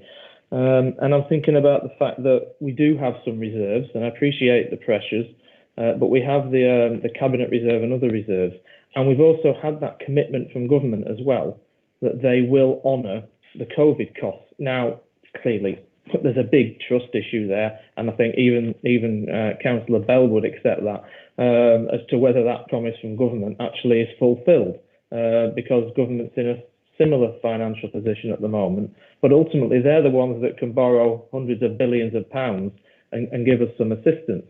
The largest part of our budget, as we know, is adult and children's services, and which contains the most of the statutory side of services that we have to provide, and so we haven't got as much ability in those areas to make efficiencies, and certainly not to make efficiencies quickly, even though over the years we have obviously found ways to do things a lot better.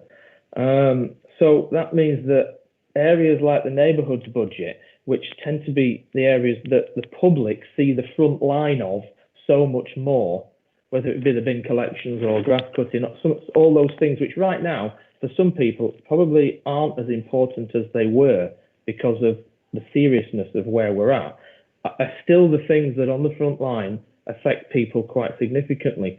And I'd much rather see us using some of that cabinet reserve, general reserve, whichever reserves that we can review to protect those areas, because ultimately those departments, the managers there, are going to be almost on a wartime footing as we go into the next few months, because if they're being told that the council as a whole has to make X amount of savings, far more of it could fall on those frontline areas than we as councillors and the public would want to see. And so delaying the point at which we're saying to those officers, you must do this, will help in terms of giving us that opportunity to see where things are going, to making sure that our staff aren't worried about what's on the horizon as well. And that risk that we potentially make some knee-jerk reactions, which ultimately we then struggle to pull back from at a later date, where we then find that some services have fallen to such a level that it's just completely unacceptable to the public, and we struggle to get back to a decent point. So I think as Scrutiny, we should be urging Cabinet to do everything they can to hold back as long as they can on those impacts on frontline services, and to reassure the public as well that we are doing that, because there is going to be this general feeling out there, and Councillor Shield touched on it, that if you've got this negativity, it feeds through to people who are already at home worried, and we really need to try and just portray the point that we can get through this. We have been given commitment from the government. We do have reserves. It is going to be difficult, but let's hold back on making those cutbacks as long as we possibly can to protect the public and the council and our employees as well. Thanks, Chair. Chair. Yeah, thanks, Mark. And yeah, I fully support the final points, Chair, that Mark is making there. Everything that the council is doing and has always done has been to seek to protect frontline services, and the services that Mark is picking upon there. The last time we did a massive consultation with the public on the budget in terms of service areas that the public wanted to be protected, it was those very budgets that Mark was alluding to in terms of things like highways maintenance, winter maintenance, clean and green, and services such as that. And again, as members are aware, when we invested the short-term investments this year, the 10 million, those were very much the areas of focus. So we put extra money in, I think an extra £2.5 million into highways. And I think part of the budget last year was putting extra wardens back in terms of investment for wardens going forward. So yes, our approach is going to be, and Mark is spot on in terms of it's very hard to take money or significant sums of money out of statutory services. So Mark is right, you end up looking at those frontline services that are highly valued by the public. And those are the services, Chair, that we wish to protect.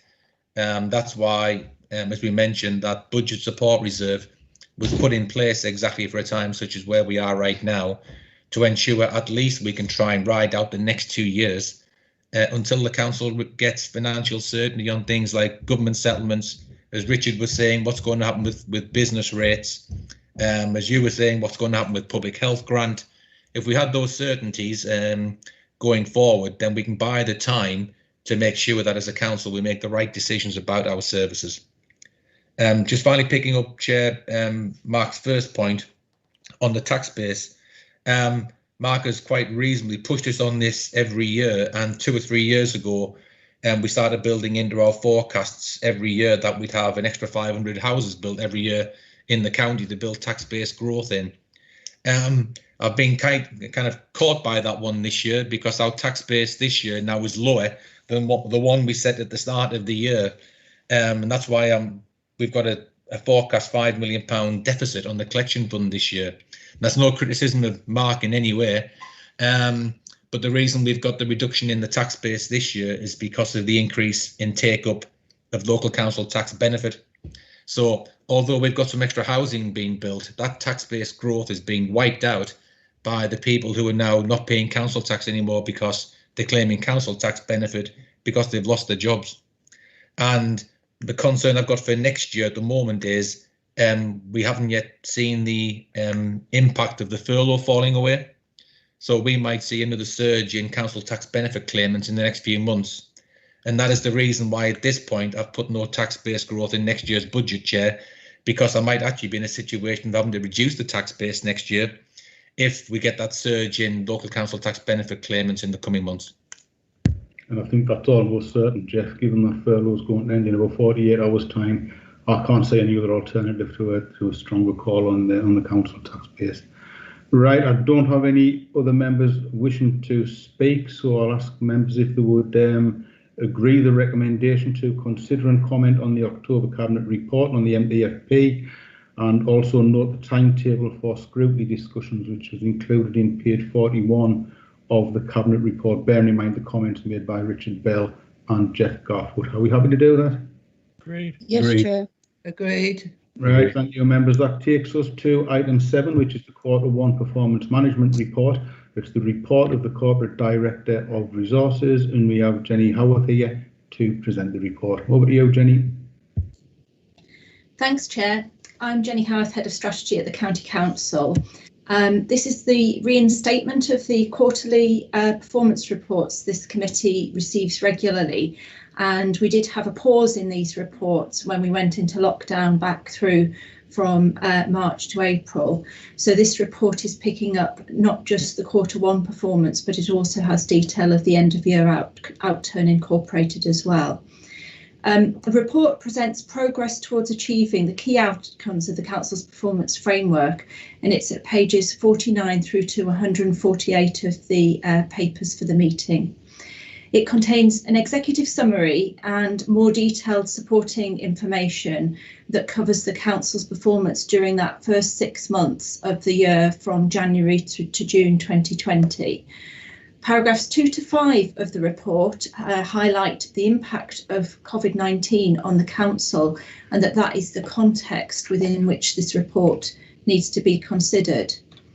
Paragraphs 6 to 8 highlight that in reporting on performance, we focus on the 3 high-level ambitions of the County Durham vision, and there's a link in the papers to that vision.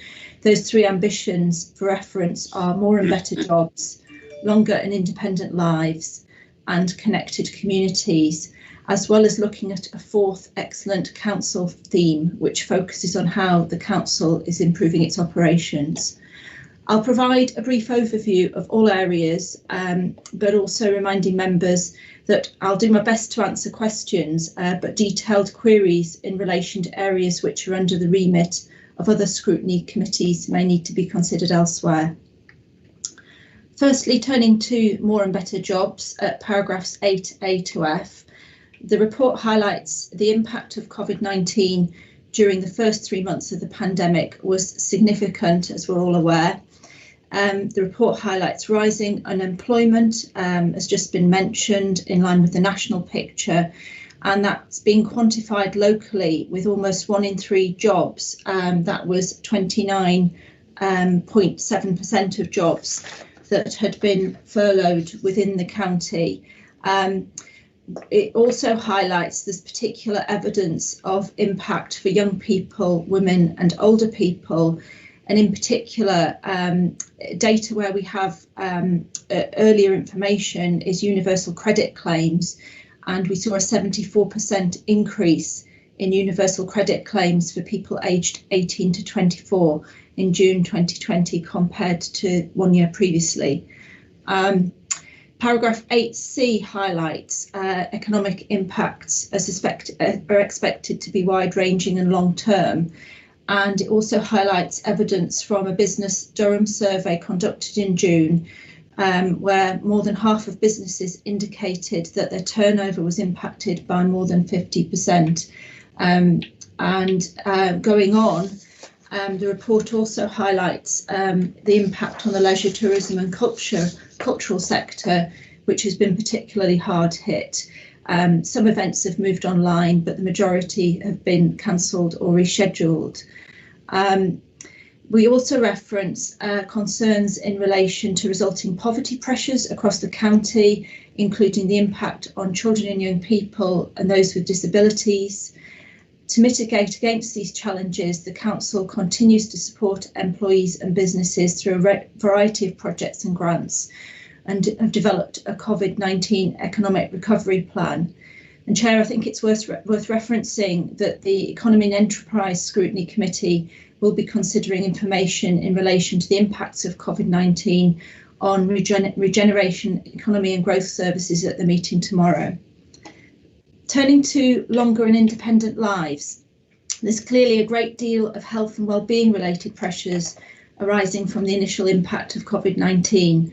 Paragraph 8G highlights the ongoing impact on the UK care sector. The work of the County Durham Care Partnership is doing to support care providers to enable them to continue to provide care and to support our residents. And it also explains short-term financial support is being provided to care providers, as well as support in tackling risk of infection and to support supply of PPE. And going on, looking at adult social care more widely, paragraph 8J highlights that initially we saw reduced referrals for adult social care, including older people and those with learning disabilities, although we did see that referrals for people with substance misuse issues sadly have increased by 58% compared to last year. These issues, they again link directly to the ongoing work of the Adult Health and Social Care Scrutiny Committee, and their work in particular looking at an overview of adult social care services across County Durham. Turning to health services, there's also a significant backlog of GP referrals, 40,000 GP referrals for secondary care, and also reports that children and young people are suffering increased levels of anxiety. And we also report on work that's being done by our partners in Tees, Esk and Wear Valleys to do predictive analysis on likely mental health demand, which suggests significant increases in demand for mental health support. Paragraph 8K highlights pre-COVID evidence of food poverty. So this is actually back in March. It's the most recent data we have currently. There's an annual survey done, and that found that 6% of children across County Durham, which is more than 4,000 children, are eligible for but not claiming free school meals. I feel like I'm listing a load of negative measures. It's clearly a very challenging time, but just to highlight, we do keep going with our regular work, and there's lots and lots of areas where services have maintained. In particular, the report references that we remain on track to achieve our Stronger Families programme target. So this is support we provide to some of the most vulnerable families in the county, as members are aware. And we've achieved significant and sustained outcomes for more than 4,600 families. We also, with additional support for pregnant smokers during the lockdown period and new mothers who smoke, we saw a doubling of those setting the quit rate, setting a quit date during lockdown. So again, another sort of positive message there. Turning then to connected communities, the third of the high-level ambitions. In relation to safety, the report shows from paragraph 8M to O the ongoing work we're doing to keep children and young people safe where services have been maintained. In particular, we're performing well in relation to timeliness of processing of statutory referrals and single assessments. And also we've continued with audits of the quality of work through lockdown, and that's provided assurance that to ensure that the quality of assessments remain consistently high. Demand has remained high. There was some reduction in referrals during the period running up to through lockdown, and there's further work looking into that, Chair. But the numbers of children on a child protection plan, and particularly the numbers of children looked after, as Jeff mentioned earlier, does remain high. With this report, the data was 944 looked after children in the county. Turning to crime, that's remained relatively static overall, but we did see increases in domestic violence, in hate crime and antisocial behaviour during lockdown, in common with many other parts of the country. And there's obviously full detail on all of these aspects in the detailed report, so the numbers are in there. We also saw increased waste and reduced recycling, as well as increases in fly tipping during Q1, although it wasn't perhaps as high as one could have seen. It was about 100 fly tipping incidents more than the equivalent quarter the previous year, Chair. More positively, COVID-19 did bring a sudden and significant drop in carbon emissions as businesses closed, sadly, but on that temporary basis, and also as people stayed at home. The reduction in road traffic led to improved air quality, a reduction in environmental noise and more visible wildlife. To maintain an essential travel network, we provided financial support to our bus services, which at the end of June were operating on only 10% of the normal service. The final theme, Chair, in the report is an excellent council, and that relates to the work the council does to improve the way it operates, including its customer services, its use of resources, use of technology and support and development of its staff. Detailed scrutiny of these areas falls directly within the remit of this committee, and paragraph 8S refers to the continual adaptation of the service provision since the start of the pandemic with new ways of working to slow the spread and protect both staff and residents. For example, whilst maintaining essential services such as refuse collection and social care, other non-essential services were temporarily closed or adapted to work remotely. New services are also highlighted that were developed to directly support residents with the impact of COVID-19, including the Community Support Hub, helping people with food and care and financial assistance, both to residents and businesses, which we've directly provided. Alongside, we highlight in paragraph 8V that we have continued our programme of cultural change to try and improve how we work as a council, and obviously particularly accelerated on the digital side, but challenges remain in terms of work to better understand our customers. And also we need to evaluate some of the changed ways of working, in particular increases to online services in areas like support for young people, our work in partnership with schools and breastfeeding mothers. Chair, the full details of the Council's performance are included from page 56 onwards. The recommendation is back on page 54 at paragraph 10. Chair, I'm happy to take any questions. Right, thank you, Jenny. Another federal report with plenty of food for thought. As Jenny's mentioned, each of these individual performance reports will be referred to individual thematic committees in due course for consideration and deeper focus if required. But now's the opportunity, if you wish to raise any concerns or to ask any questions of Jenny. I have John Robinson wishing to speak first. John. Thank you, Chairman. Chairman, can I refer to page 66 and specifically paragraph 43 and 44? 43 with great concern, 44 with totally unbelievable response. Page 40, paragraph 43, that we have 21,543 young children in this county eligible for free school meals, of which we told 4,000 haven't applied. So the question I would ask, to go back to the relevant service, Jenny, and obviously you can't answer me now, is how can we encourage more of them 4,000 to take up the free school meals? My concern, Chairman, about the whole report is that these figures are based upon some 3-4 months ago. So the concern is that 4,000 may be a lot more. Paragraph 44, when I read it, I was furious. But then I had to calm down, Mr. Chairman, because it was some time ago. But I have listened for the last week to minister after minister, MP after MP, tell me the reason why they voted against giving the children of County Durham meals in the school holiday is because we were given the money. Can I confirm before I pen off a letter to my MP this afternoon? It says, and have I read it right, Jenny?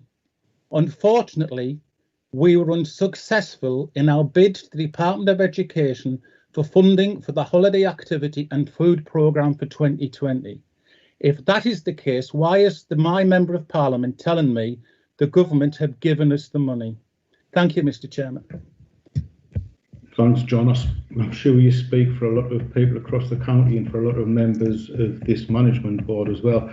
I suspect some of the comments coming out of government may be down to semantics. They may have said that they've distributed this money, which has been spent several times over in most authorities, and in most authorities meant to be spent by the end of September. But I know that you speak on behalf of an awful lot of people across the county who are very angry at this point. The issue you raised about 4,000 school kids potentially missing from the free school meals programme, I believe has been raised with the Children and Young People Scrutiny Committee, but we'll make sure that if it hasn't, that it soon will be. Jenny, do you have any comments on that? Just to mention in relation to the point about the holiday hunger funding, yes, we weren't successful on the funding over the summer, which was the sort of competitive process, Chair. And obviously the report does highlight that the council, through its work with AOPs, did its best to fill that gap. But it doesn't reflect the more recent discussion because it is a retrospective performance report. In relation to the comment about the 4,000 lack of take-up, yeah, I know the service are looking actively through the education service at what can be done to promote that, but I can get some sort of response linking in with the Children's Committee Chair on that. Thank you, Jenny. Thank you, Chairman, for allowing me your comments. It's just infuriated me more to hear that we had to compete for funding to feed children. So thank you, Mr. Chairman. Thank you, John. Thanks, Jenny, for your reply. Mark Wilkes? Yeah, thanks, Chair. And I really must echo Councillor Robinson's comments there. It comes to something when we're having to rely on a national footballer to do more to try and help people be fed than on the government, quite frankly. I'd like to just raise an issue again, which I brought up in January regarding reference 104, which is about the number of empty properties brought back into use as a result of local authority intervention.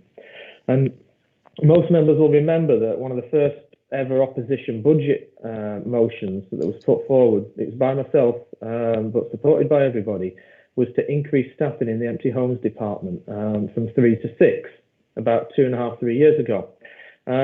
In January, we were told that and this was with the knowledge of the strategic housing manager at that point, who said they'd been involved in the decision-making process, that we were not going to replace the manager's position in empty homes team, and that it was felt that because of the resources we had there, that on the front line, we weren't going to have any problems with continuing to bring empty homes back into use. Unfortunately, I've since discovered that not only have we lost the manager and that post wasn't replaced in any way, shape or form, but now 2 of the 3 additional staff members that were appointed, their positions came to an end. They've not been renewed. So we now have fewer staff in terms of seniority and cost than we had when this motion was passed. So we're back down to 3 staff in effect. Now, we haven't seen any of this reported through to us as scrutiny, but when you look at the evidence, which appears to suggest that that team has been doing a fantastic job hitting record numbers of properties brought back into use through the intervention of those staff, it concerns me greatly to then see that not only are we not going to replace those positions that have been deleted, but that we're potentially going to start to go in a backward direction. And so I would like to ask if Scrutiny can have some information brought back to us as to why we didn't continue with these posts when every single county councillor supported providing these additional posts, and when it appears that these officers have been doing a sterling job, actually exceeding the targets by over 25%, which was set for them, potentially bringing additional funding back into the authority. And I think to put it into the context of the people out there on the streets, it was mentioned earlier about fly tipping. Some of the places I've been around the county in the last few months and seen the fly tipping dumped into empty properties is quite horrendous in parts of this county. And I would urge anybody, if they want to, I'll take them and show them the state of some properties in certain parts of this county. And whilst my area, which is slightly more affluent, might not be as bad, I've had issues in my area as well with empty properties. And we can't continue in this situation of having 6,000 houses empty when there's people wanting to get on the housing ladder and these properties causing major issues for us. and then we take away the very staff that were actually helping to fix the problem and bring funding back into the local authority. So I'd really like to see some evidence as to why we felt that we were going to just stop this additional funding. And if it's shown that actually we were seeing this improvement, that we urge Cabinet to reintroduce these posts, because if we don't, then we're going to have to look at, I believe, as a group, and I'll discuss it with my group, as to whether we have to bring another motion forward to get these positions back and reinstated, because the impact in some communities of these empty properties is quite frankly horrendous, as I'm sure the Chair's aware of as well. Thanks for those comments, Mark. Do you have any comment to make, Jenny? I suspect this is one for economy and enterprise, but I don't know, Mark, has this been raised with the relevant portfolio holder first? I haven't raised it with the portfolio holder. I have found out the extra information this morning prior to the meeting when checking through the report, because it became aware of me only this week that this staffing had been cut back. So at this stage, I simply want an explanation as to why this staffing has been cut back, whether the impact that they were having is not what it appears to have been, judging by the figures, which look fantastic. And it felt like this was the most appropriate place to bring this, given that I'd already raised it in January in terms of the fact that we'd lost the senior manager in this department. We've got any advice on that, Jenny? My initial response would be to contact the relevant portfolio holder, and if there are any issues to take a look at, then we would, take a look through the relevant committee, or at least consider that. What do you say, Jenny? Chair, just to point out today that, as Mark has said, the evidence in front of the committee is that performance has exceeded the target in the first quarter of the year in terms of bringing empty properties back into use. So that would suggest that there is some element of staff team, whether it's changed its focus, I don't know the detail, as you'll appreciate in terms of the staffing picture. But the sort of initial indicator that we get here, which is only a very high level view, is positive, which is not seeking to take away from the challenge of the issue. But just to point out in terms of the metric we've set ourselves there, Chair. But I think that that's right. I think it probably needs to go back through the portfolio holder. Okay, thanks, Jenny. We'll leave Mark to follow that up and see what. Yeah, Chair, if I could just, if you don't mind, if I just tried firing RTS back then, if I could just comment on what Jenny's just said, that there is a time delay with any of the work that you're doing in relation to empty properties, because it's not easy to get an empty property back into use. So you have time delays. So the figures that we are seeing are the figures for the workload which was being done by the full team. The worry I have is that when you suddenly take out a big chunk of people out of the department, it's impossible for them to then continue with the same rate of workload. And because of what's going on with COVID and the fact they haven't been able to get out to properties, you have an even bigger potential impact down the line. And we're going to be going backwards on an issue that actually we've found a means of going forwards on. But I will discuss this with the portfolio holder as well and with officers. But I do feel that Scrutiny needs to look at this more in terms of the budget process, because if that funding has been removed from that department, we're going to find it difficult simply by talking to people to get the funding put back in, because it has to be dealt with through the budget process. Right, well, we'll leave it to you, Mark, to contact the relevant officers and the relevant portfolio holder. I mean, for the purpose of this committee, it's what the impact would be on performance. And as Jenny says, it doesn't appear to be any impact other than the positive. But we don't know. We'll wait till you've contacted the portfolio holder and we'll take it from there. Amanda, what you next? Yeah, thanks, Chair. It's the old chestnut that I bring up all the time, I'm afraid, which is appraisals. We still have no figure on appraisals, and I'm really concerned because with no figures, we don't know that they're even happening. And given that the vast majority of staff are working remotely, the appraisal system in the current climate is as much a welfare check as everything else, and that's how it should be. I'm really concerned that we have no figures. I know there was some anomaly in how they're done, but I can't believe that it's taken this long to do and that we can't be given some basic information on this. Because if we go back to where we were, we could have a lot of staff out there right now who've had no contact with their line managers, who don't know whether their mental health is suffering from working alone. They could be living alone, not mixing with anybody at all. That's all information we gather at appraisals in an informal way as well. So it's more than just figures on a sheet. It's about staff welfare, and I really think we need to have this information, please, Chair. I know it had been referred in the papers, Amanda, that there had been concerns about the noble impact of COVID-19, which of course is the mental health impact. So it's a valid point, but I don't know what data we might have available on that, Jenny. Chair, thanks, and thanks for the point, Amanda. I mean, I do agree with with Amanda that it is an area where we should be seeing regular data. It's unfortunate that we just don't have the data available today, which is sort of one of the number of impacts we've had in terms of the disruption to some of the processes that related to the impact of COVID and the changed way of working that staff have undergone. I do know that Alison Lazazera, the head of HR, has been doing a lot of work to make sure that Amanda's point in terms of staff wellbeing and the importance of that is being sort of centre, square and centre in terms of the way she's been dealing with her response and sort of supporting managers through COVID. And there's been a particular emphasis on taking measures to support staff with any wellbeing issues because of the concern, particularly where we've got many more staff working remotely or working in situations with new ways of working that link to the infection control requirements for COVID.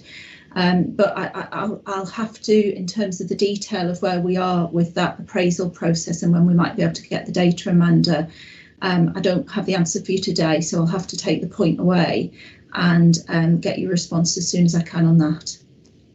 Chair, can I ask Scrutiny that we put some pressure on this, because it's not a COVID related issue, because we didn't have the data 12 months ago either. So we need to put some pressure on the council that we need to have this information, because how can we check if we don't have the data in the first place? And they've had over 12 months to put it right. Yes, I was just about to suggest, Amanda, if your concerns are raised with Alison Lazazera, because it is within the remit of this management board as the corporate issues element of our focus. So I think we do need to have something back. My reference to COVID-19 was the additional impact on mental health, and that's clearly mentioned in the report. I was about to raise that as part of the report, but since you've already done that, Amanda, we'll leave it by the by for now. So we'll make sure that goes back to Alison and get something back to this committee. David Boyce.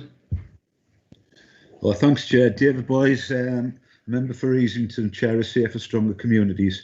It's just referencing the report. I was pleased Jenny mentioned, and there was a lot of emphasis on the 18 to 25-year-olds, because as somebody who left school in 1979, I can remember the devastation of the early 80s and the suicides amongst my friends, the mental health issues. And I think we need, as a council as a whole and as Scrutiny, to make sure everything is informed over the next couple of years now by how we can help 18 to 24-year-olds, because we are facing big problems with unemployment, anxiety, and a lot of the things you referenced. In my own particular committee, we had a report regarding the number of reoffenders amongst young people, and it seems to be going up quite a lot after 10 years of reductions, which seems to be an acknowledgement that we've got to a hardcore group of young people who diversionary activities such as integrated management offender program and checkpoint just don't seem to be working anymore. So again, this is something we need to be conscious of and aware of, that possibly the softly approach that we've been taking over the last few years with regards to diversionary programs isn't working for a hardcore group of people. And I think there'll be members across the whole of the county who'll be aware of what's going on in their particular divisions. But I think the main point is that we do need to have a lot more emphasis on what we can do to resolve the issues with 18 to 24-year-olds, because we're going to have a devastated generation. Thank you, Chair. Yeah, and you'll know from some of the comments on the employment figures, it's the 18 to 24-year-olds who are being hit hardest. So, it's a huge issue in terms of your committee and then quite a number of other committees as well. Did you have any comment to make on that, Jenny? No additional comment, Chair, just to agree with the point. We are seeing that big impact in that age range. Right, thanks, Jenny. Fraser Tinsley. Thanks a lot, Chair. Yeah, Fraser Tinsley, Wellington and Hunwick Division. I didn't say that before my last contribution, but really just to build on David's point there in many ways, just after paragraph 8 in the report, there's a table, more and better jobs, about business Durham activity. And you can see obviously COVID's had a huge impact on what they're doing, just in terms of businesses engaged. 410 compared this year between April and June compared to 198. Now, I think unfortunately that's likely in a context where there've been triage in businesses in terms of support and things like that. But I think when you look at the longer term, what we're facing here as a county, through 2020 we projected, like I mentioned earlier, a 12% reduction in our GVA, and going forward to 2030. Our increase in GVA is only predicted to be 0.8 per annum, and that's half the national average of around 1.5. So really what the point I'm trying to make is that business Durham are going to be increasingly important. They've done a job in terms of helping now in the immediate impact of COVID, but there's nobody else really to help plot a way forward for our businesses and our young people to move into employment over the next 10 years. So I think what we should be doing is looking at, can we expand some of the review that we have of their activities, because as I say, it's going to be key. Second point I'd just like to bring up is building on what Councillor Wilkes referred to about the empty homes. I would, well, I suppose the first thing to say is a little different to Councillor Wilkes. I represent one of the areas in the county with one of the highest levels of deprivation, and we have significant issues with this. 2 points I would like to make, though. First of all, is that in relation to the overall issue of empty homes, I'm sure Councillor Wilkes will recall that the County Council has made changes to council tax, which will mean that there are real disincentives to maintain homes as empty in situations where that is a problem. Council tax will be increased for properties that are maintained empty, and that will ratchet up over time. I think that will have a real positive impact in bringing houses back into use and increase potentially a revenue stream to support the development of other empty homes. The second thing is waste in yards and within properties that are left empty. Absolutely, I agree that is a problem. But I'm sure Councillor Wilkes will recall that the County Council agreed early this year to invest £500,000 in 11 new wardens who will focus on issues of fly tipping and rubbish in our communities. I'm sure you would support that and recognise this as a really proactive way that the County Council are moving towards addressing this real and significant issue. Thank you, Chair. Thank you, Fraser. On the first point you raised, Jenny mentioned in our introduction that the Economy and Enterprise Committee tomorrow will be looking at the impact of COVID-19 on regeneration, the economy and growth across the county. But Business Durham will also be in attendance and as well to give a report on the impact of the issues that you've been talking about, certainly on their remit and certainly across the county. So your points will be raised at that point, Fraser, for sure. Thanks, Rob, for coming along, I think. Yeah, no bother, Fraser. Your second point as well about rubbish in backyards, we've had horrendous problems in my area. Clearly down the coast, there's a lot of former colliery housing, a lot of it's in private sector ownership. I'm expecting if the Secretary of State gives us the go-ahead for the selective licensing scheme, there'll be some impact on that as well. When you have a number of rogue or absent private sector landlords, and they then compelled to take some responsibility, not just for the tenants, but for the properties as well. I'd like to see some impact combined with some of the issues that you've just raised as well, Fraser. Jenny, do you have anything to add to that? No, Chair, you've covered the points I would have made. Thank you, Jenny. Heather Smith. Thank you, Chair. I'm Heather Smith. I'm the member for Evenwood Division, and I chair the Children and Young People Scrutiny Committee. Just following on from Councillor Robinson's point, this 4,000 gap between the number of children who are eligible for school meals and the number that are actually claiming them is something that our committee is very interested in and is planning to look at. I know that our education service, as Jenny said, is already looking at the reasons for the reduced take-up, and we have had some thoughts about it in the past about possible reasons, but it's ongoing work. I just wanted to say that although our government and some of our local MPs have let us down by voting down the provision of free school meals during school holidays, I'm delighted that our council are doing the right thing and are providing vouchers for children who are eligible for free school meals. And I also wanted to say a big thank you to all the local businesses, cafes and restaurants that are stepping up and providing free food for children and families in these really difficult times. So hooray for the people of County Durham who are doing the right thing, even if our MPs and government aren't. Thank you. Thank you, Heather. Again, I suspect you're speaking on behalf, or at least reflecting the opinions of many people on this of this management board, if not all of them. So thanks for those comments. The final person I have wishing to speak is Liz Madison, and then I propose to move on unless there are any other urgent points to be raised. Liz? Yes, thank you, Chair. I would like to speak on the youth unemployment, and obviously it is a big issue right across the country, and it's really a case that, you know, these are the young people that are our future, and the level of unemployment in that area. In the report, it does say that the government announced in August 2020 a new £2 billion kickstart scheme, and it was particularly aimed at youngsters who were claiming universal credit. And the report also mentions within there that we have over 5,000 young people who are claiming universal credit. So my question is how much of that money actually was allocated to County Durham, and how much of it has made a difference in employers, looking at employers to try and attract young people into their businesses? Thank you. Do we have any feedback on that, Jenny, or is it one for the Economy Committee?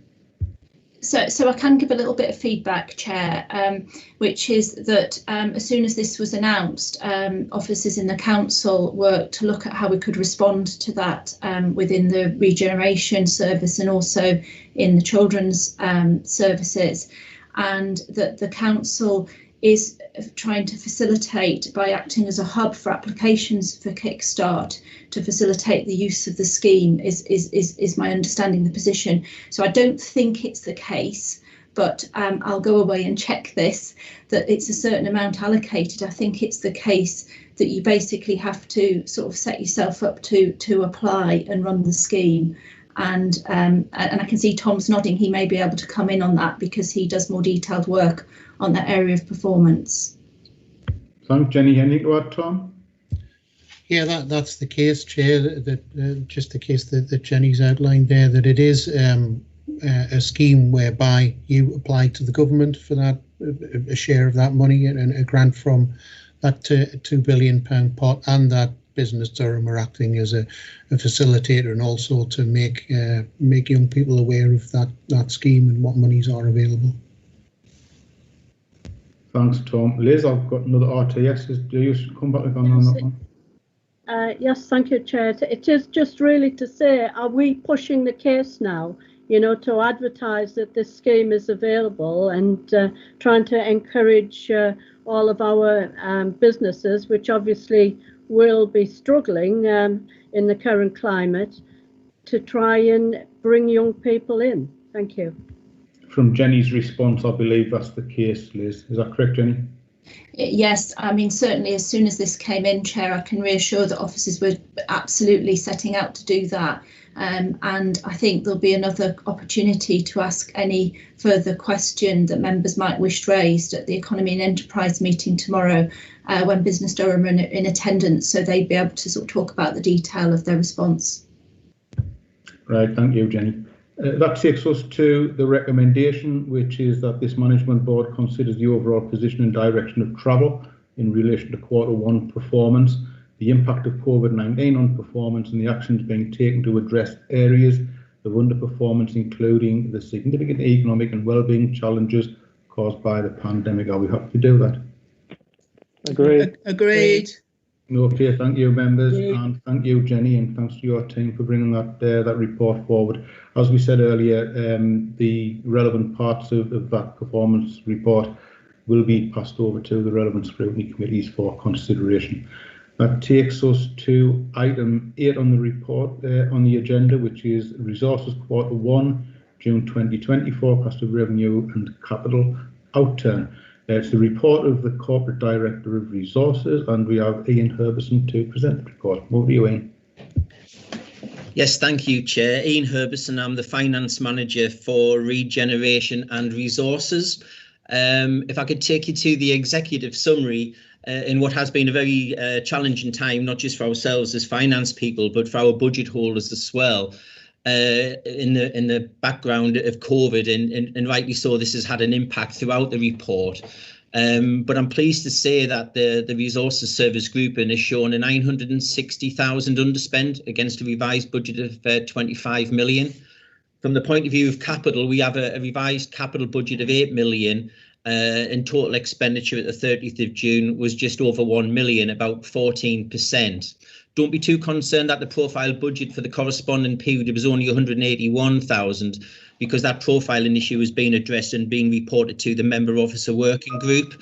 It's simply because at the early stages of lockdown, it was difficult to ascertain the spend profile of capital. But now, as we've moved on a bit, that's more accurate, and that has been updated for when I bring the quarter 2 information back to the scrutiny board.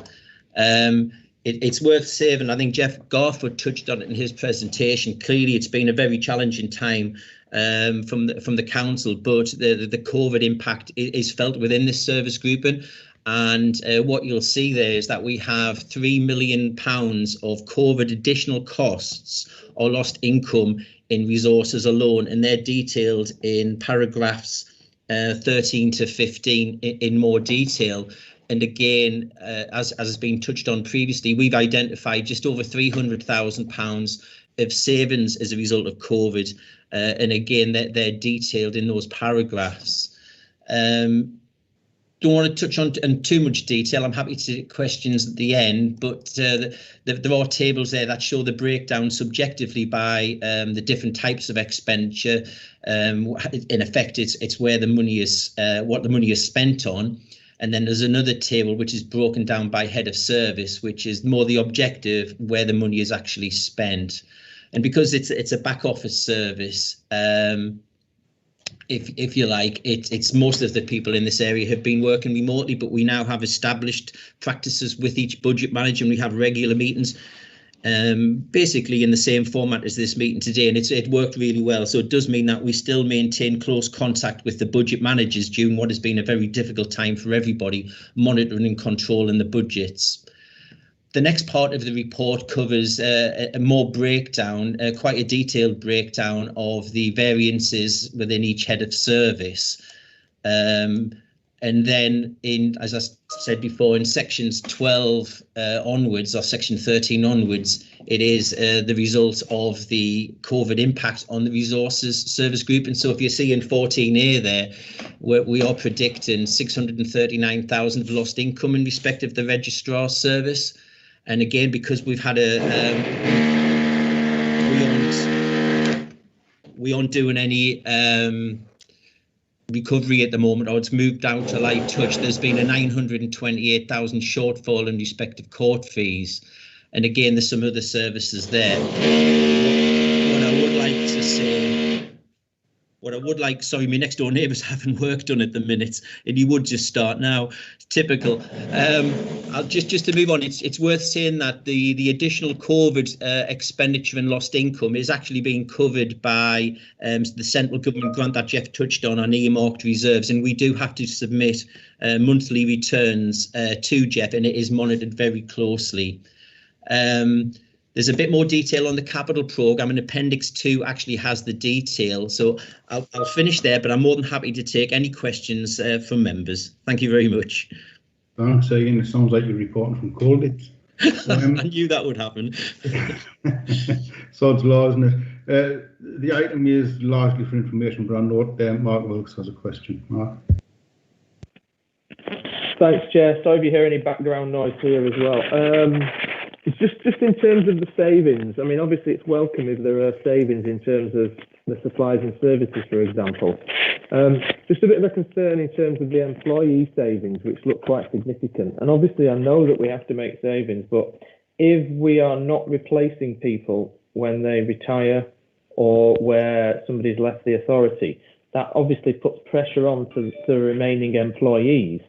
And given the mental health issues at the moment and the stresses on everybody, I would like some clarification as to whether that underspend on employees is down to posts not being replaced.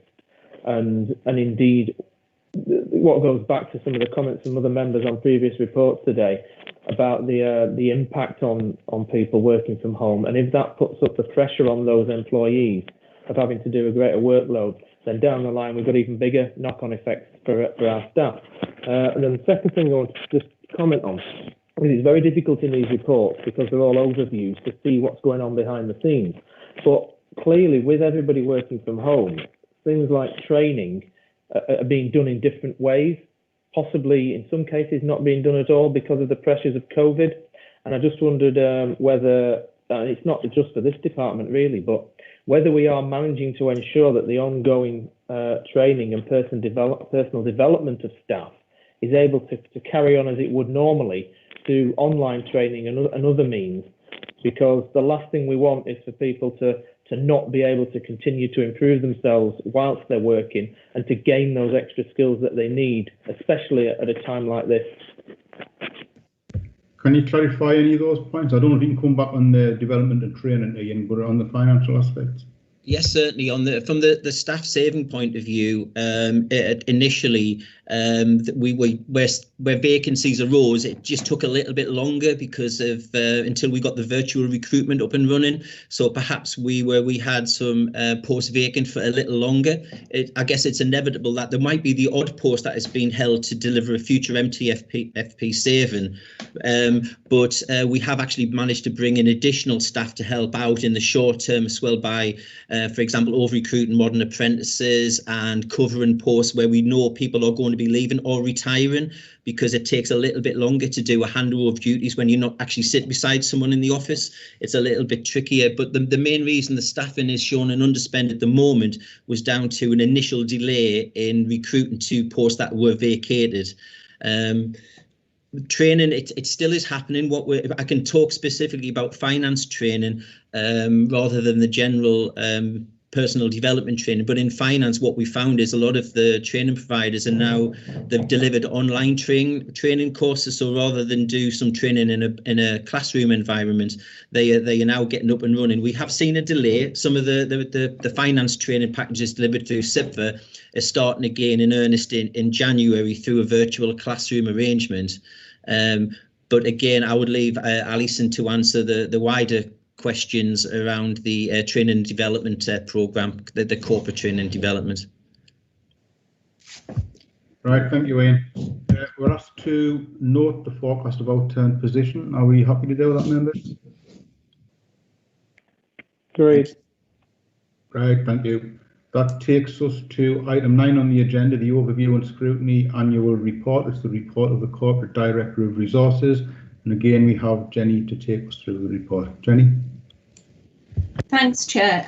Each year, Overview and Scrutiny produce an annual report looking back at the work that has been carried out in the past year and setting out details of the work programme for the next.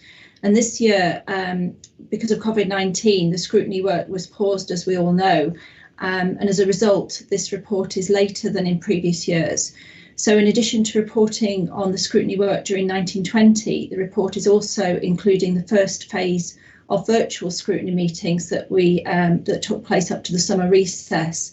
So as well as that new section on virtual meetings, the report's also including review activity, site visits. It includes a section on the impact of overview and scrutiny work in County Durham, work carried out by the Management Board and thematic committees, and also details of regional scrutiny work that various members are involved in. The report is a requirement that we provide annually through to County Council, and once it's been considered here today, it will be submitted to full council, subject to any amendments that may come from today, for the meeting that's scheduled to take place on the 2nd of December. I welcome any comments from members of the board, Chair. Thanks, Jenny. Craig Martin. Thank you. I just want to table my objections to one of the statements in the report, and it's in really big letters, is that scrutiny is led by independent governors. I just can't agree with it. With every single chair and vice chair of these committees being part of the same political grouping that is running the council, that is just not independence in my eyes, and I feel the need to highlight it. You know, the led by independent governance statement has been in these previous reports, but I was hoping that the new statutory guidance on scrutiny arrangements that was coming through would lead to Durham County Council changing its scrutiny setup to make it more independent, but it just hasn't. There is nothing independent about the current leadership of scrutiny, Chair. Yeah, might have one or two people disagreeing with you, Craig. This has been put before the Constitution Working Group after this issue is raised on an annual basis. I believe that the chairs and vice chairs are independently minded, regardless of, you know, which political party they come from. So your comments will be noted, but I'm happy to take further comments. Mark Wilkes.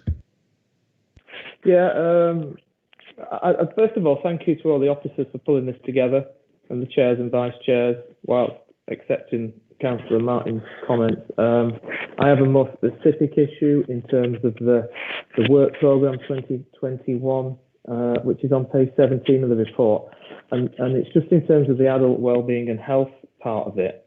And we have, as opposition councillors, not just Lib Dem, but other parties as well, and some Labour councillors, raised concerns about some of the COVID-related issues in terms of what's gone on in care homes.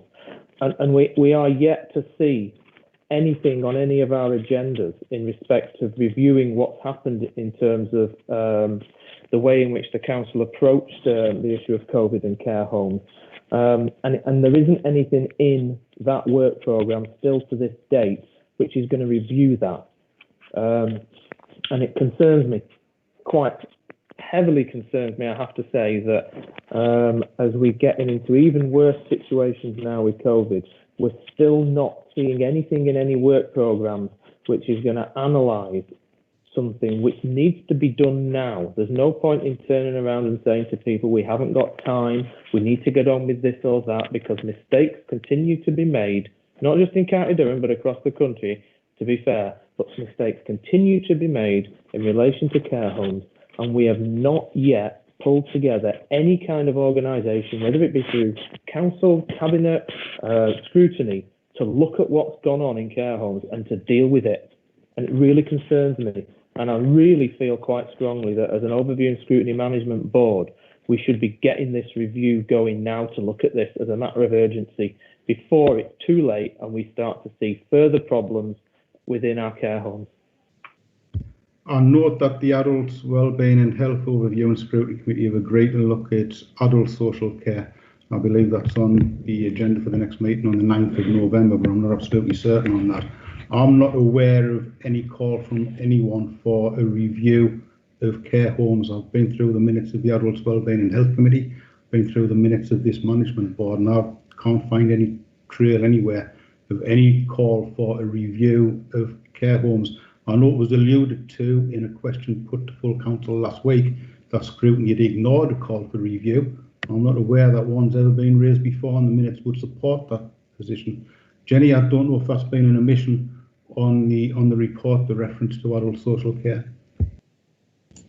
Chair, I'm happy to correct the report to include a reference to an overview of adult social care, as I believe Councillor Robinson has been working on in response to points raised at his committee. I think it is an omission. Thanks, Jenny. We've got John Robinson wishing to speak next, so I'll bring John in. Yeah, thank you, Chairman. This isn't an attack at Craig, so Craig, please don't take it the wrong way, because I was actually typing right to speak as you were speaking.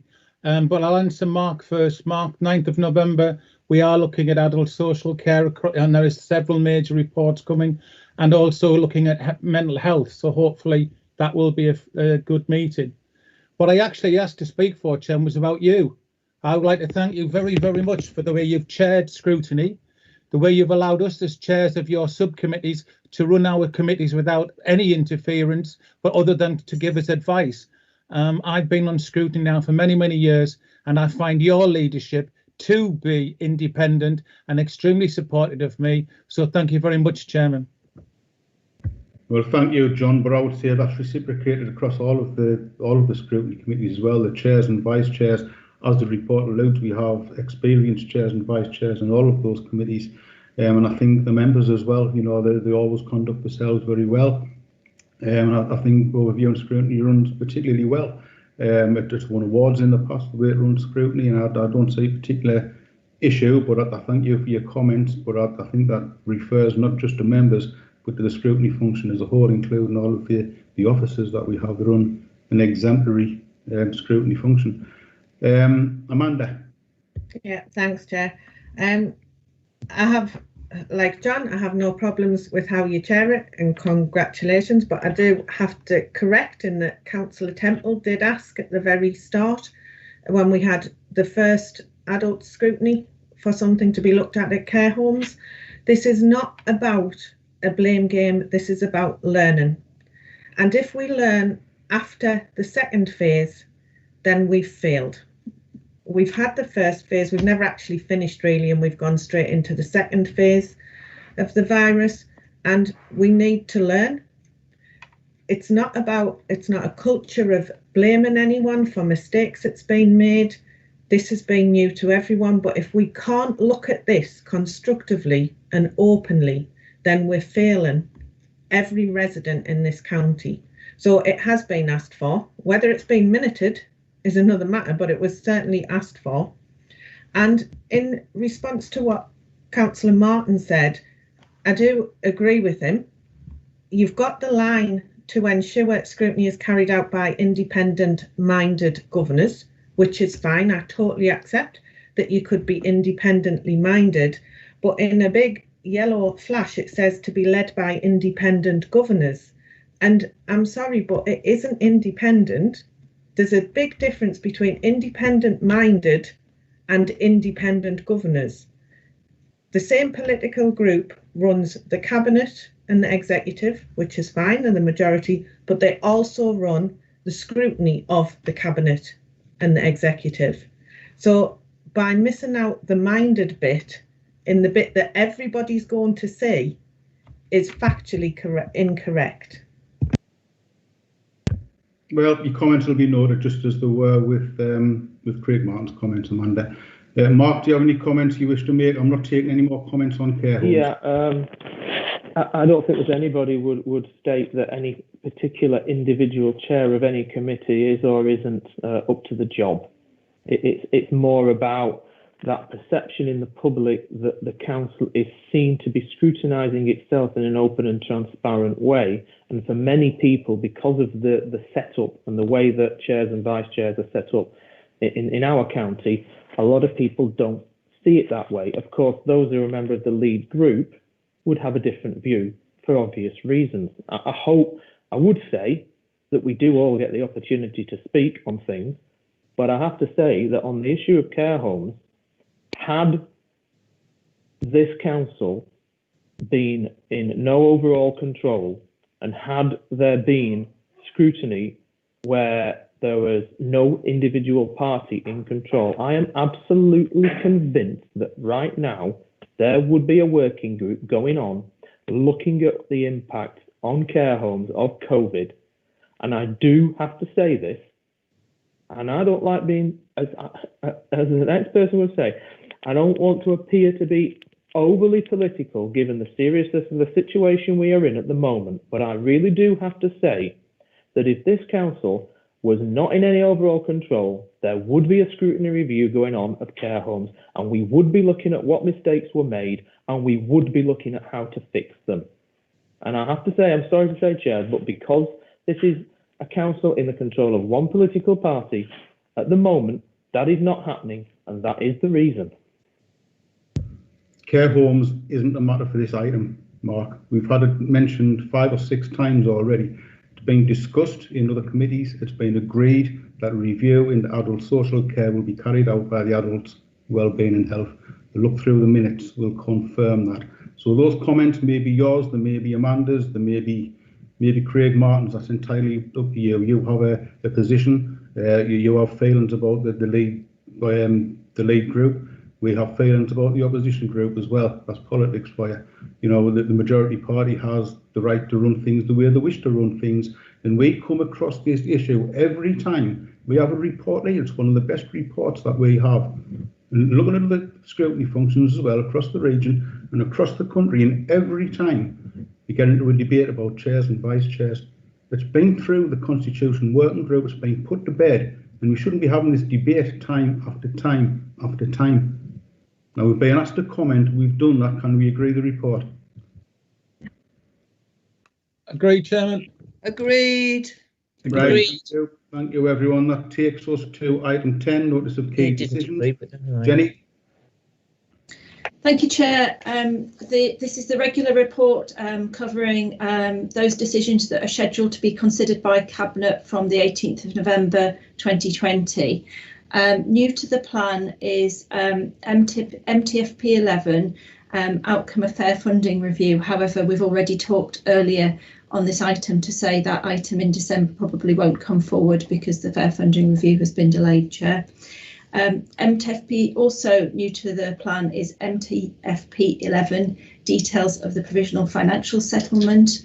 Also, council tax base 21-22 and forecast on the surplus council tax collection fund.